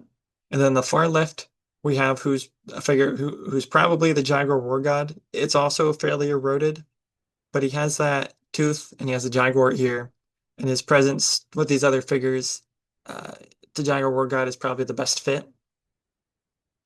Here we have another example. This one is an interesting one because I think it's a lord depicted uh, in the role of G1 because we don't see G1 here. Instead, we see just a regular human. And so I think this is a ruler kind of acting in that role of G1 of spearing this shark monster. And though this one definitely looks more serpent-like because it has those scales. But on a few other depictions, we'll see if you look at the nose of this monster, it has what's called like the jester god, like that jester god headdress. And we'll see that in a few other examples as well. That kind of unifies some of the stuff. And then on the far right, we see the Jaguar War God. He has a very small Jaguar ear, because at first I could not tell if this was the Jaguar War God or if it was G1, but it does appear to be the Jaguar War God. And it might be easier to see with tracing here. And this is another example of the shark hunting scene. So this one, it looks like the maize god has already been rescued. And so he's sitting in his own boat, and then G1 is sitting in a boat as well, spearing the shark. And then there's a kind of almost like a sea serpent thing looking thing between them. I haven't seen any other monsters that look exactly like that, so that's a unique example, especially since it appears in the same scene as this more usual shark monster head on the left here. But it's also worth noting that, I mean, in the cylindrical way you'd originally see this scene, the maize god on his boat would be positioned coming out of the mouth of this shark here on the left. And this is so there are a few scenes like this where we see the maize god kind of sitting on top of a shark head here. And then we have a figure on either side. The one on the right side has that jaguar, or the one on the right side has that jaguar paw here, which implies that he might be the Posh god. And then the other one is probably the jaguar war god. And they're both in the scene with the maize god. Uh, and I have notes. I believe that the text is saying that this event happens at Nahu-chan or First Five Sky, which is another one of these mythical locations. Um, yeah, it mentions that someone, which probably the maize god, but it's hard to tell in this case because the cliffs are eroded, was born at Nahu-chan in the north. And so this is a kind of a compilation of different sharks, kind of all in one spot, so you can see them all at once and compare them. So in a few of these, you can see where it has this like these like black dots that are kind of outlining along like the stomach. It has that pattern. Sometimes it has a more serpentine pattern, but it's fairly standard. Like once you get an eye for it, you can kind of recognize these, and they do appear similar to like some of the more serpent heads. So there definitely is some like overlap in the iconography, but based on like this the aquatic nature of these scenes and the fact that two of them do appear with that like fish tail, it definitely would appear to be a shark in these cases. And so this scene appears after the shark hunting. So on the far left, we see the maize god, and he's emerging out of this turtle shell with earth deities emerging at either end. So he's coming out of the earth, kind of like how the maize plants would rise out of the earth after the seed is planted. And then to his right, we have chalk, and then we have another poorly understood deity. I think it might be the Bloody Mouth God because it's kind of hard to tell with the erosion on here.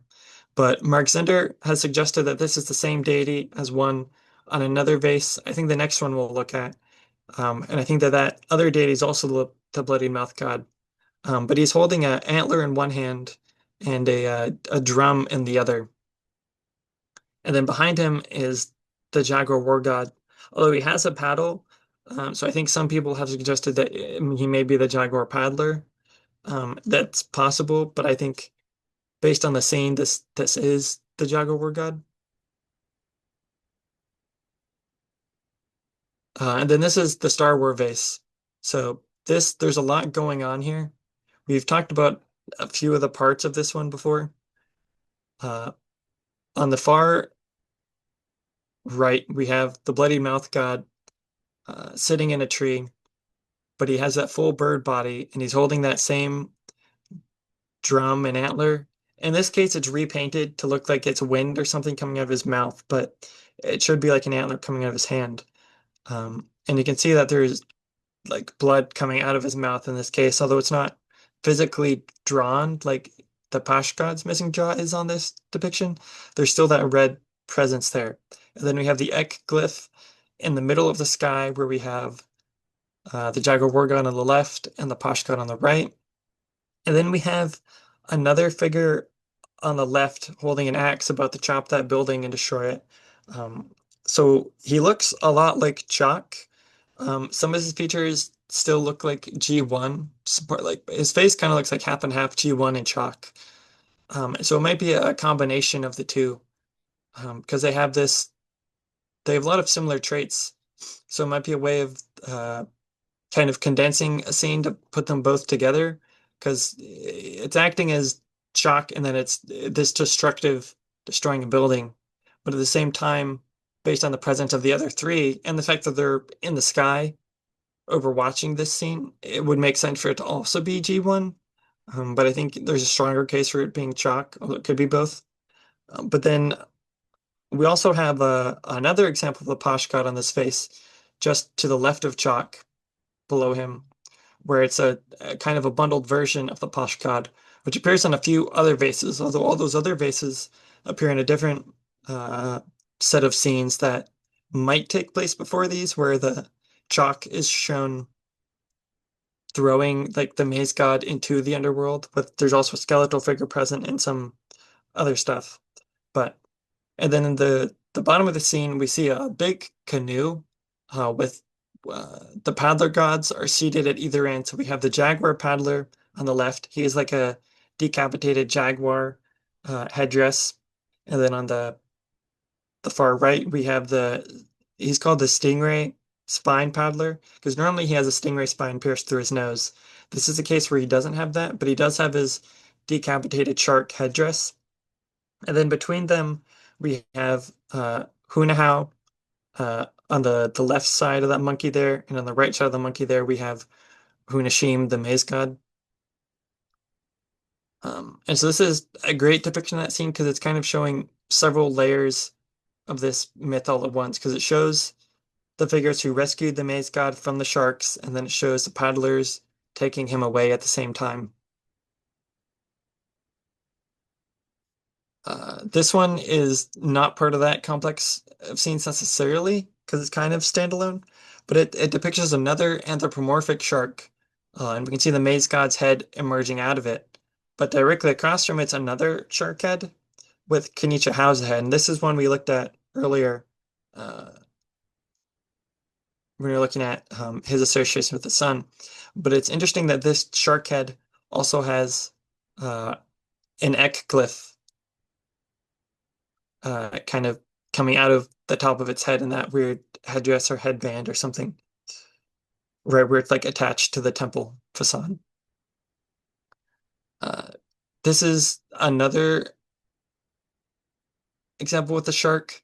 So there's a shark head on the far right, and then we have the maze god in his more lunar aspect. But it's interesting that he's positioned right where that shark head is open. And so this shark head, you can see the same, that jester god head that's on his nose that we talked about earlier. And he also has a ekglyph for his eyes. And then we also have Kenichi Hao here, uh, sitting to the left of the lunar maze god. He's holding like some type of staff with a centipede head, and he has a shield. But he also has that T-shaped tooth, of course, and the elongated upper lip. Um, and that's it for this presentation. So the general conclusions are uh, that these deities from the vases of the 7-Eleven gods and the other scenes, that they might represent the sun, as well as the morning and evening aspects of both Venus and Mercury, and that the Jaguar war god is associated with sacrifice and endings, while uh, God Eye is associated more so with rebirth and beginnings, and that this event takes place on the horizon or just below it. And if I had to guess, I'd say that these shark hunting scenes probably also take place somewhat close to the horizon, because that would explain why these possibly planetary deities are there.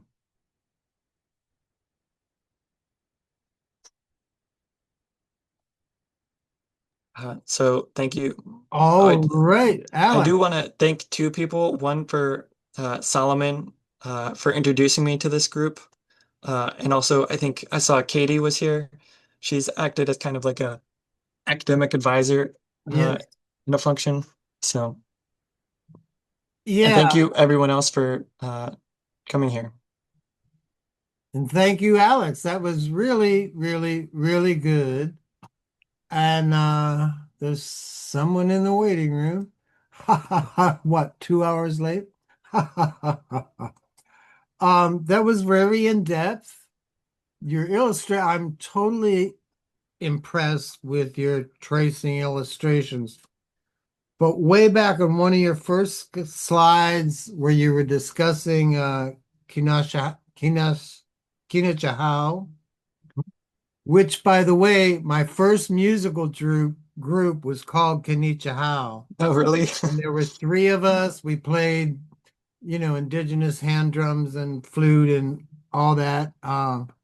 We would dress up, like Maya shamans or something. We had a half hour uh, cable TV program and would play around South Florida. So that brings back a great memory. But one of your illustrations in the lower right of the Dresden, from the Dresden, um, is Canute. I'm getting at that guy is who the Institute of Maya Studies has had as their mascot for the last 40, 50 years. Is that, you mentioned God D, is that Itzamna? God D is Itzamna, yeah. Oh, all right, all right, all right. But dude, please send me that illustration and I would like to use it as the new mascot image of the IMS. Which the Kenichi Hao one from the Dresden? Yeah, the one in the Uh, lower right from the Dresden. I just put it in the chat if that's the right one, if that's the one you're thinking of. Yeah, where he's, That worked. holding the bowl of copal. It'd be nice if you made it activated, that he's in the midst of a ritual. But Oh, I yeah. love that. I love that. It's stronger. It's the line quality and everything would be great for the IMS. I can't wait to Thanks. get back with you on that. And let me save that. Um, but one thing when you talked about the Jaguar war god, I was really impressed that you used the term um, shark monster hunter. I mean that's like to me a different concept.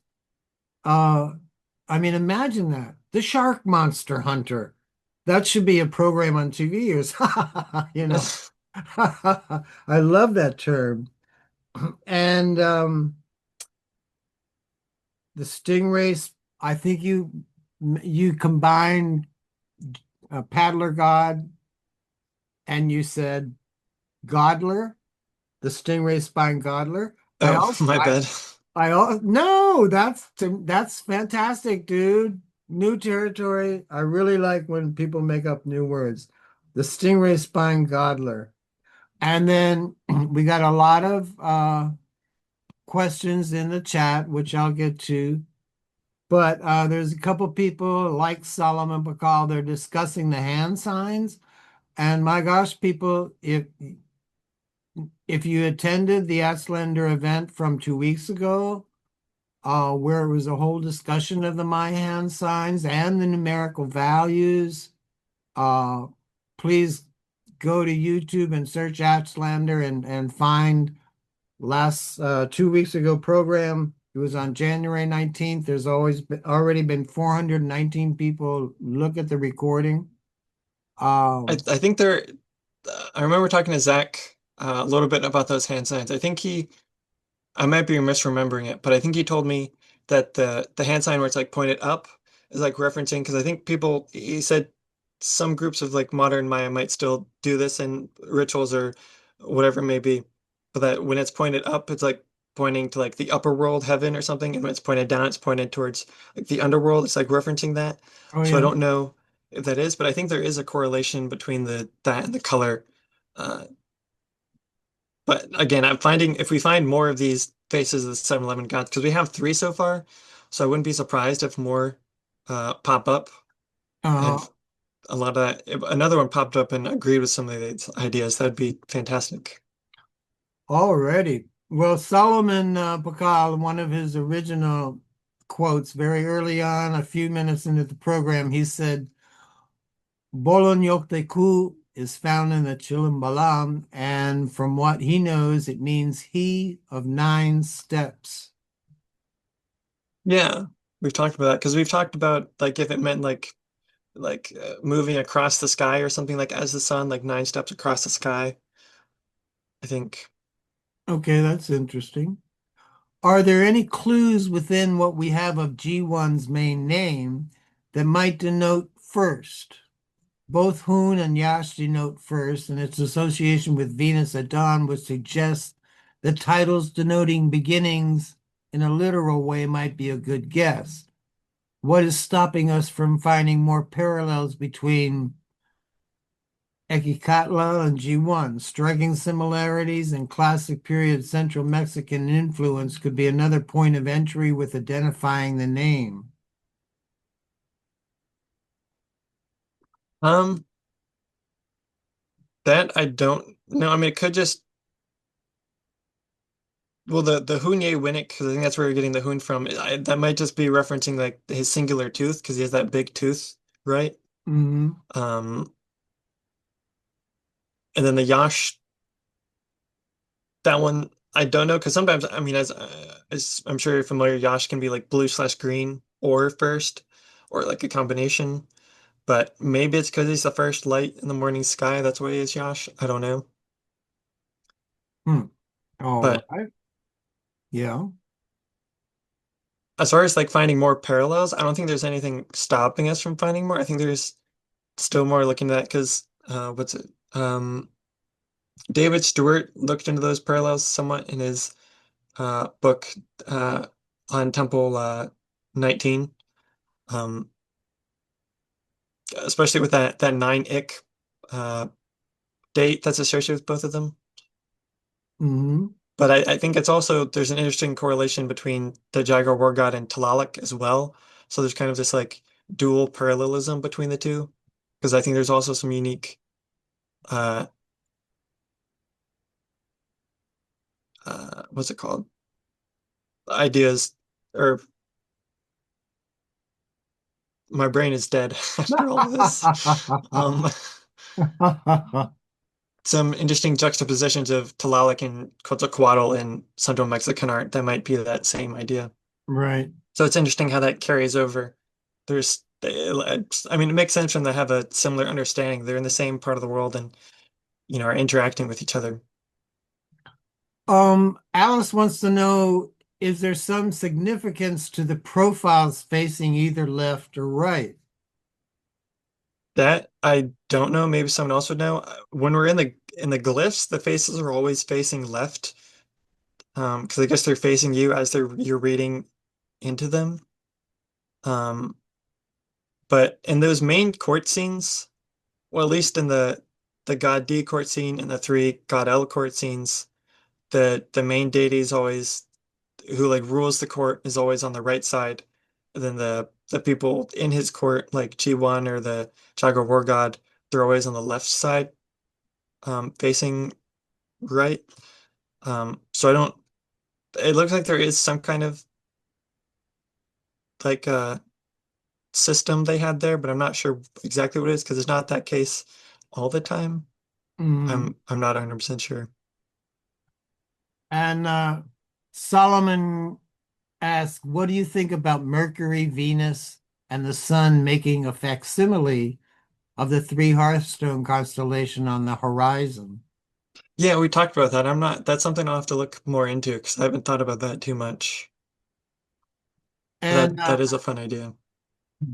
we have a nice comment here from Minetta Bronstein. I just want to say Minetta has a really nice article in the February Aztlander ready to come out at the end of the month on the 1st. But she and her husband had donated a vast collection of masks that they had accumulated, in Guatemala and Mexico, various trips in, and she donated to them to a museum, and they're part of a collection. And I got a hold of the museum brochure, so I reproduced a lot of these, like jaguar masks and various kinds of masks that I'm sure you all be interested in. Minetta, thanks for tuning in. And she said, Alex, you might consider including the anhinga, the snake neck bird, as one of the waterfowl types. Just an idea. The two are different. But I remember you mentioning the cormorant and the anhinga. And I want to say I have an anhinga that swims by once or twice every day. So I'm really into them. Plus, they have those down in Belize and in the Yucatan. Yeah, I haven't heard of them. I just wrote the name down. I'm definitely gonna look that up. Do you there's know if they have a like? Because I know cormorants. I think they have that like that curve like right at the tip of their beak, that hook, and so yeah. we can see that in some of the art. But do these birds have that as well? Do you know? The Anhingas are pretty much just black and streamlined and smooth. And every once in a while he'll jump out on the rock across the canal and put out his wings and dry in the sunlight. But Hmm. Manetta continues that the Ahinga prefers fresh water and swim with its body submerged, whereas the cormorant inhabits both fresh and saltwater habitats and floats high on the water surface. Their bodies differ. The Anahinga is slender with a long neck, while the cormorant is more compact and has a shorter neck. The Anahinga flies with its neck kinked, and the cormorant keeps its neck out straight. There's another thing I've thought about. I didn't include in this presentation because it's more of just an idea, but that the same uh oh well actually I don't know if I mentioned this in the presentation, but that looped pattern that we see with uh Venus as it moves through the sky, how it kind of like crosses itself.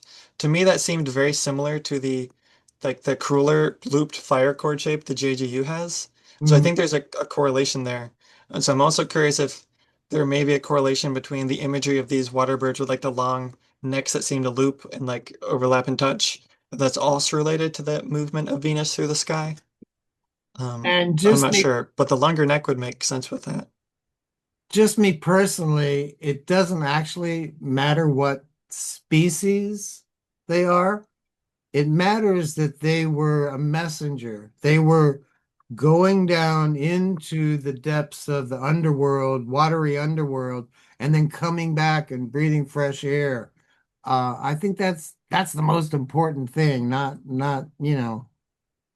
but these birds did inhabit the aquatic world of the Mayan. Also, Grant would like to know, and welcome Grant. He's a Maya enthusiast who's on the search to find out. What are vultures associated with in the Maya world? Yeah, that I'm not sure because I need to look more into like animals and their related iconography and purposes. Um, because we have what are there are three vultures on the two vases of the 11 gods that are all lined up next to each other.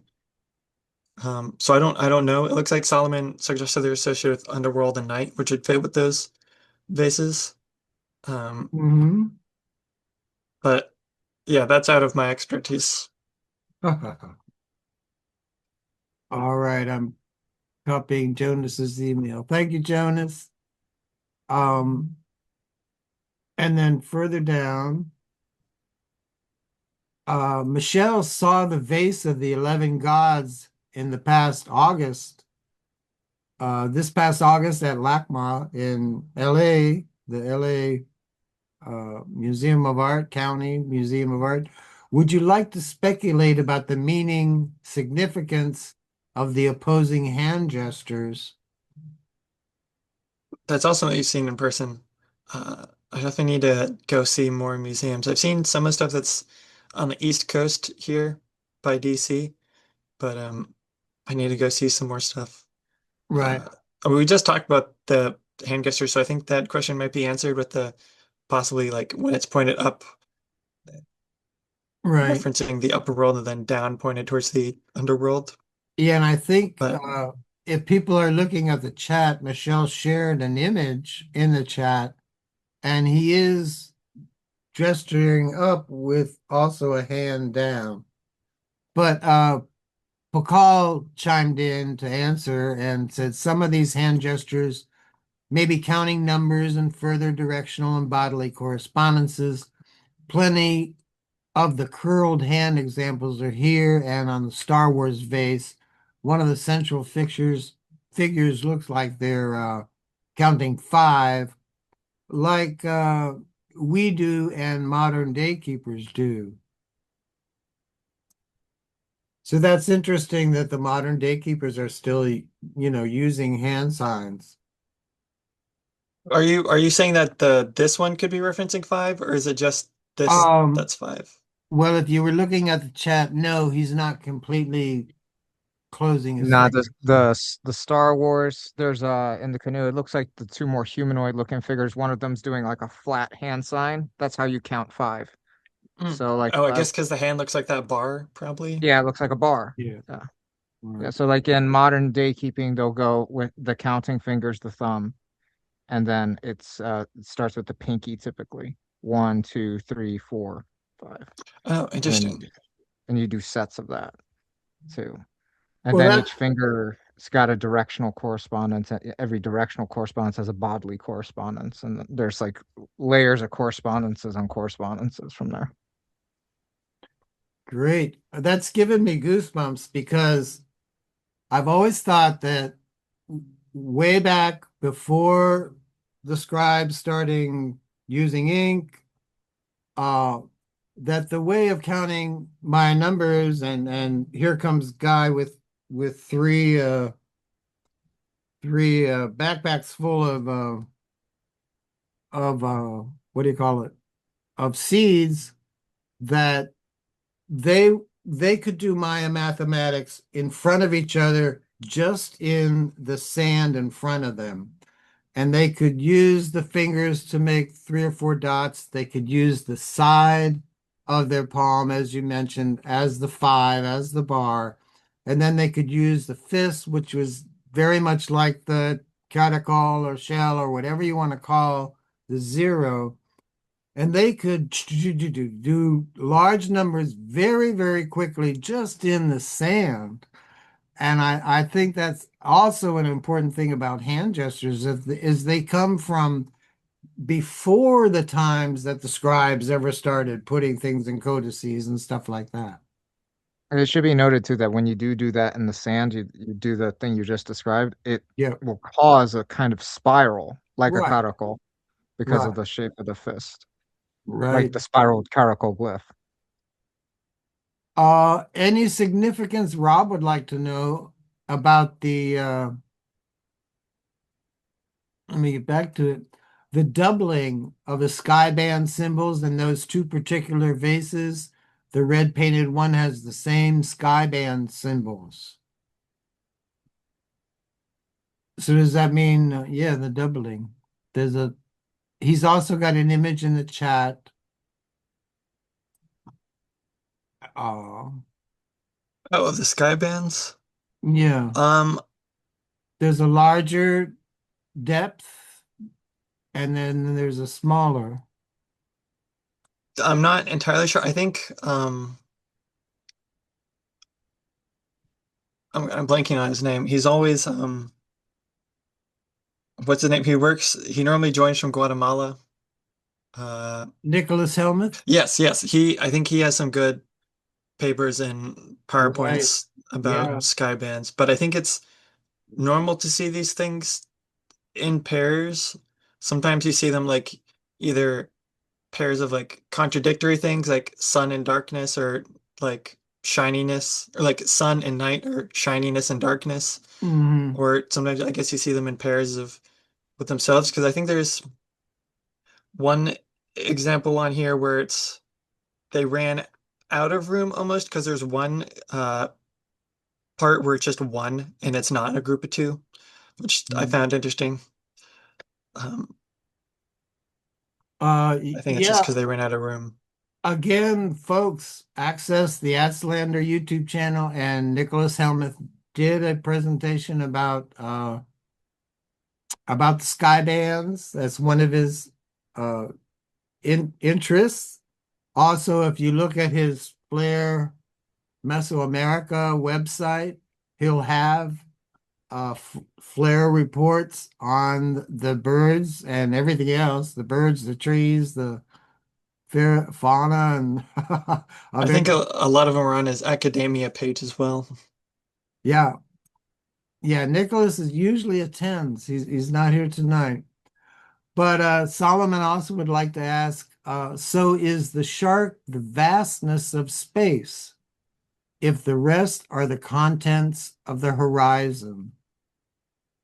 That I mean, I haven't thought about, because I think previously you suggested to me that it could be that what do you call it, chaos comp, for uh it could represent that like chaos, and that they're kind of bringing order.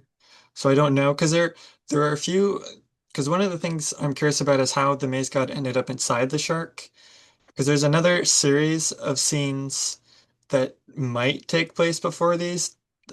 Like they might be known as like the jaguar baby or like snake lady scenes. There's a whole bunch of them. But they depict like Chuck throwing like a baby maze god or baby jaguar um into like the earth. Um and some of those like scenes, because there's a whole chronology with all of those scenes. But in some of those scenes they have that Posh God as a bundle, and sometimes there's like a chalk bundle figure as well. And so that's why I think they might take place before these, is because that Star Wars vase also has that CBK bundle. Because that complex of scenes is the only one where that appears, except for this starware vase. So I don't know if that's because those vases are also only done in one style, whereas these shark hunting ones are done in a multitude of different styles. Like some of them are in different painted styles, like one of them was incised.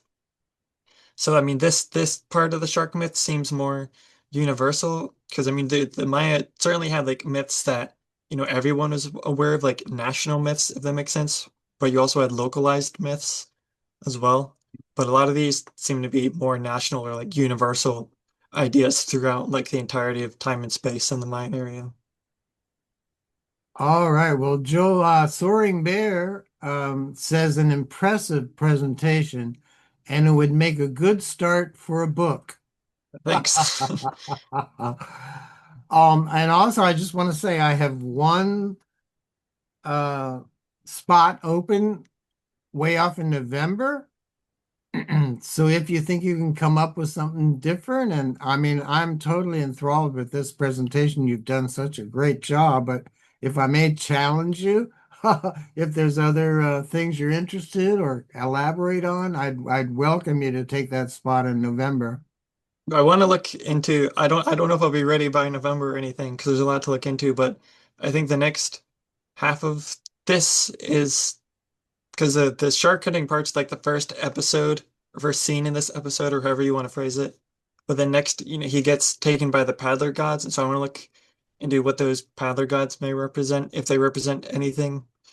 So that's like the next step. So maybe one day. I don't know if that'll be by November or not, but Um, I just want to add a little side note, but in what it was the end of 2010, it was pre-2012, and the Guatemalan Ministry of Tourism and Sports invited me down there to be a part of a symposium where the people from the States or the whatever you want to call them, the researchers could share with the Guatemalan tourist officials and the site guides what they should say to folks about the Maya calendars when people would come to Guatemala and ask about the Maya calendars and the end of the world. But what I was impressed was they had a giant 25, 30-foot long wooden sculpted representation of that famous what is it, off the carved bone at Tikal, or where do we have the paddler gods taking the maize god into the underworld? Whatever. It was the most magnificent scene to see this whole thing carved out in wood.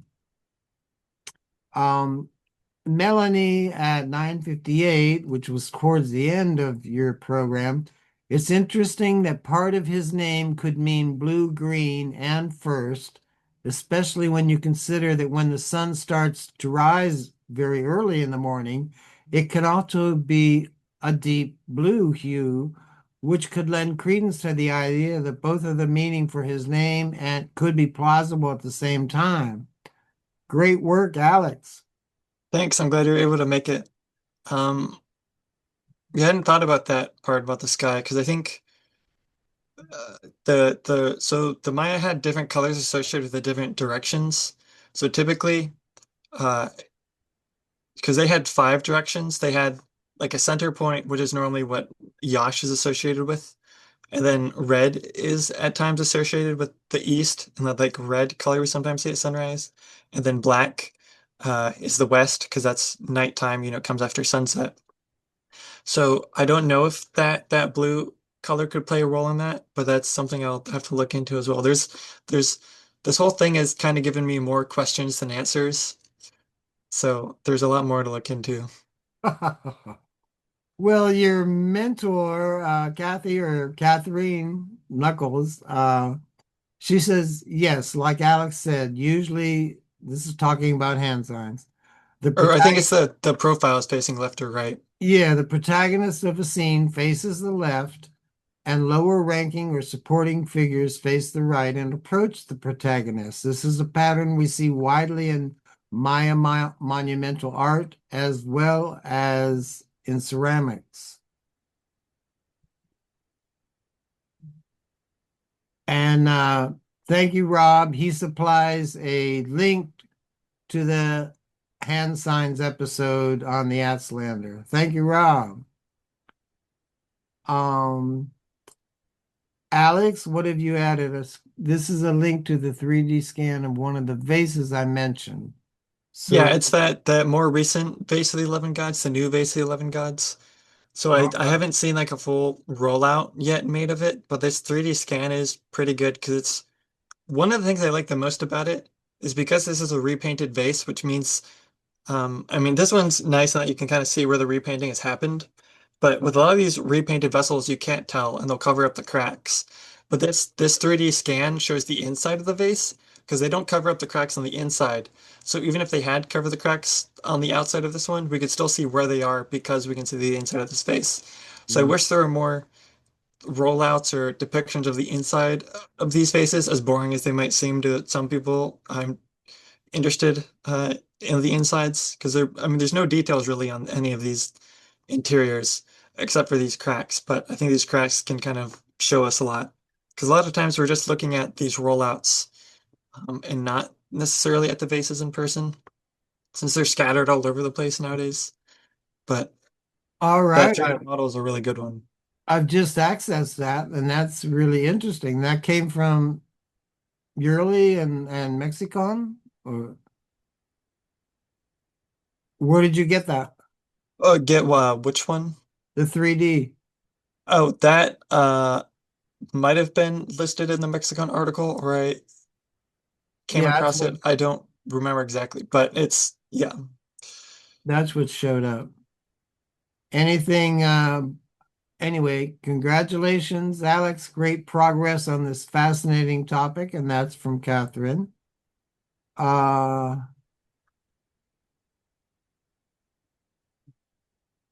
oh, it's was Johan is chiming in that Burial 116 has those inscribed Oh, bones with from the Macau. paddlers. Yeah, I've been looking at that. One of the things that interests me most about those paddler scenes is that uh in all these paddler scenes there are only four different animals that appear, and while all four of them are not always present, they're always in the exact same order.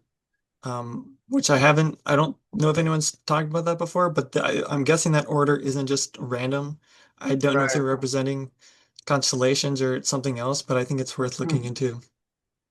What is there? There's like a parrot, there's a monkey, there's Yeah, what? there's a macaw, a monkey, uh, a dog, and something else I'm blanking on.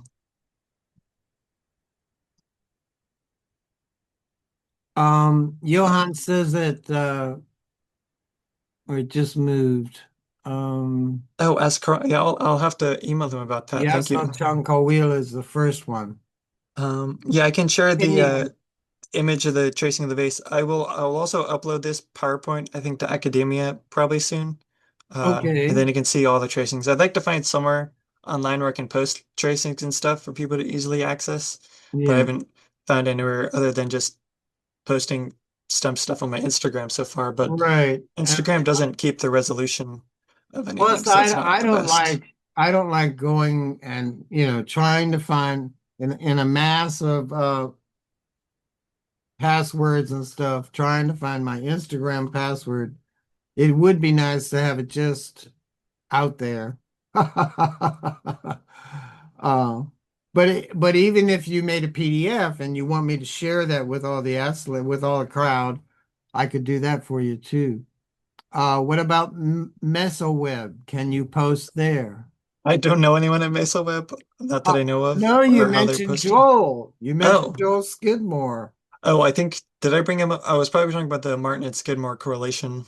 Right. I mean, I can give you I mean, dude, he is always backed anything I wanted to do with information on the MesoWeb. He is totally into sharing information Gotcha. about Mesoamerica out with their crowd.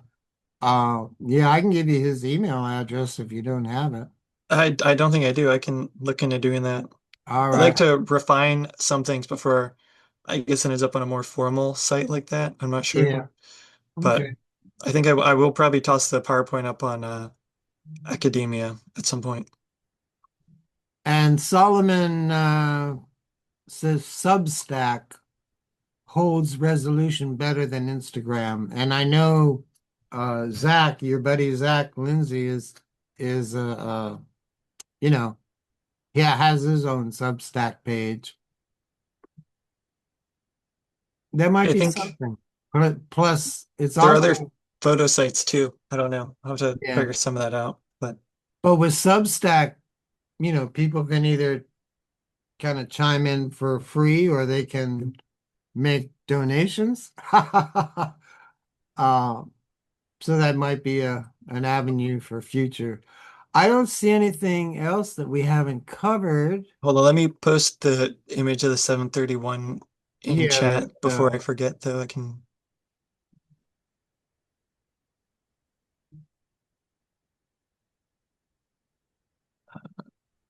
think that worked. Yeah. it's coming in. Yeah, there it is. Let me download it.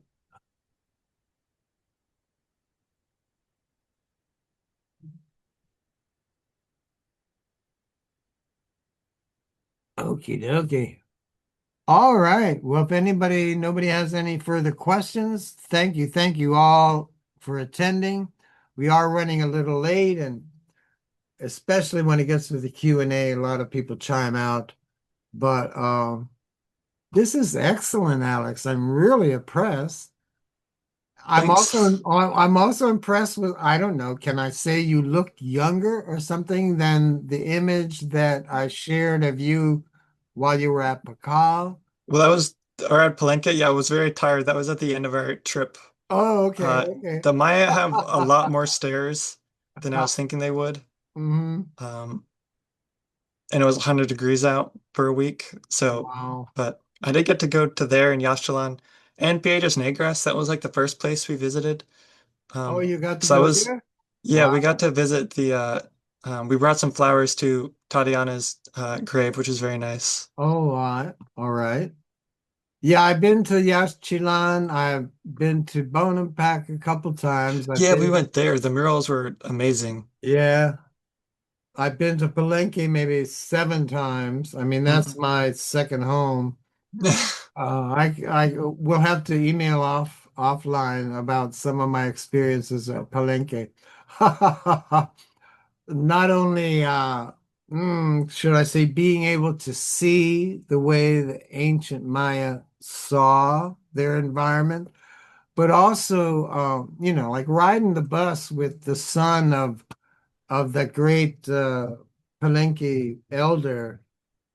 Gosh, his name is not in my mind right now. But I mean, interacting with the Lacandon, and they're right there, and you can interact with them, and you can buy their incense burners. I still have the what you call it, the incense burner with the face on it.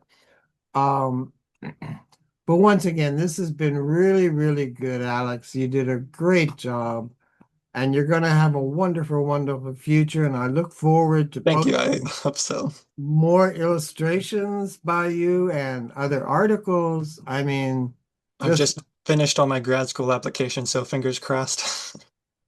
I just put a link to the academia uh, in the chat because that's where I'll post it. I think the PowerPoint. Uh, so that's where you should be able to find it in a day or two, I think. all right. Let me copy that link. And thank you, Jonas and Catherine and Grant James for giving me your email address. I'll sign you up for the Aztlanders free monthly issues. And we love to share stuff like enthusiastic people like you, Alex. Thank you. Thank you. Thank you for having me. All right. And with that, I'll end the program. Everyone stay warm, and stay enthusiastic about the Maya. All right. Take care. Thanks for watching this Aztlander presentation, and please subscribe to our YouTube channel. To subscribe to free monthly issues of the Aztlander Voice of the Ancient Americas e-magazine, contact your host, Jim Reed, at jimreedmaya@gmail.com. Thanks again.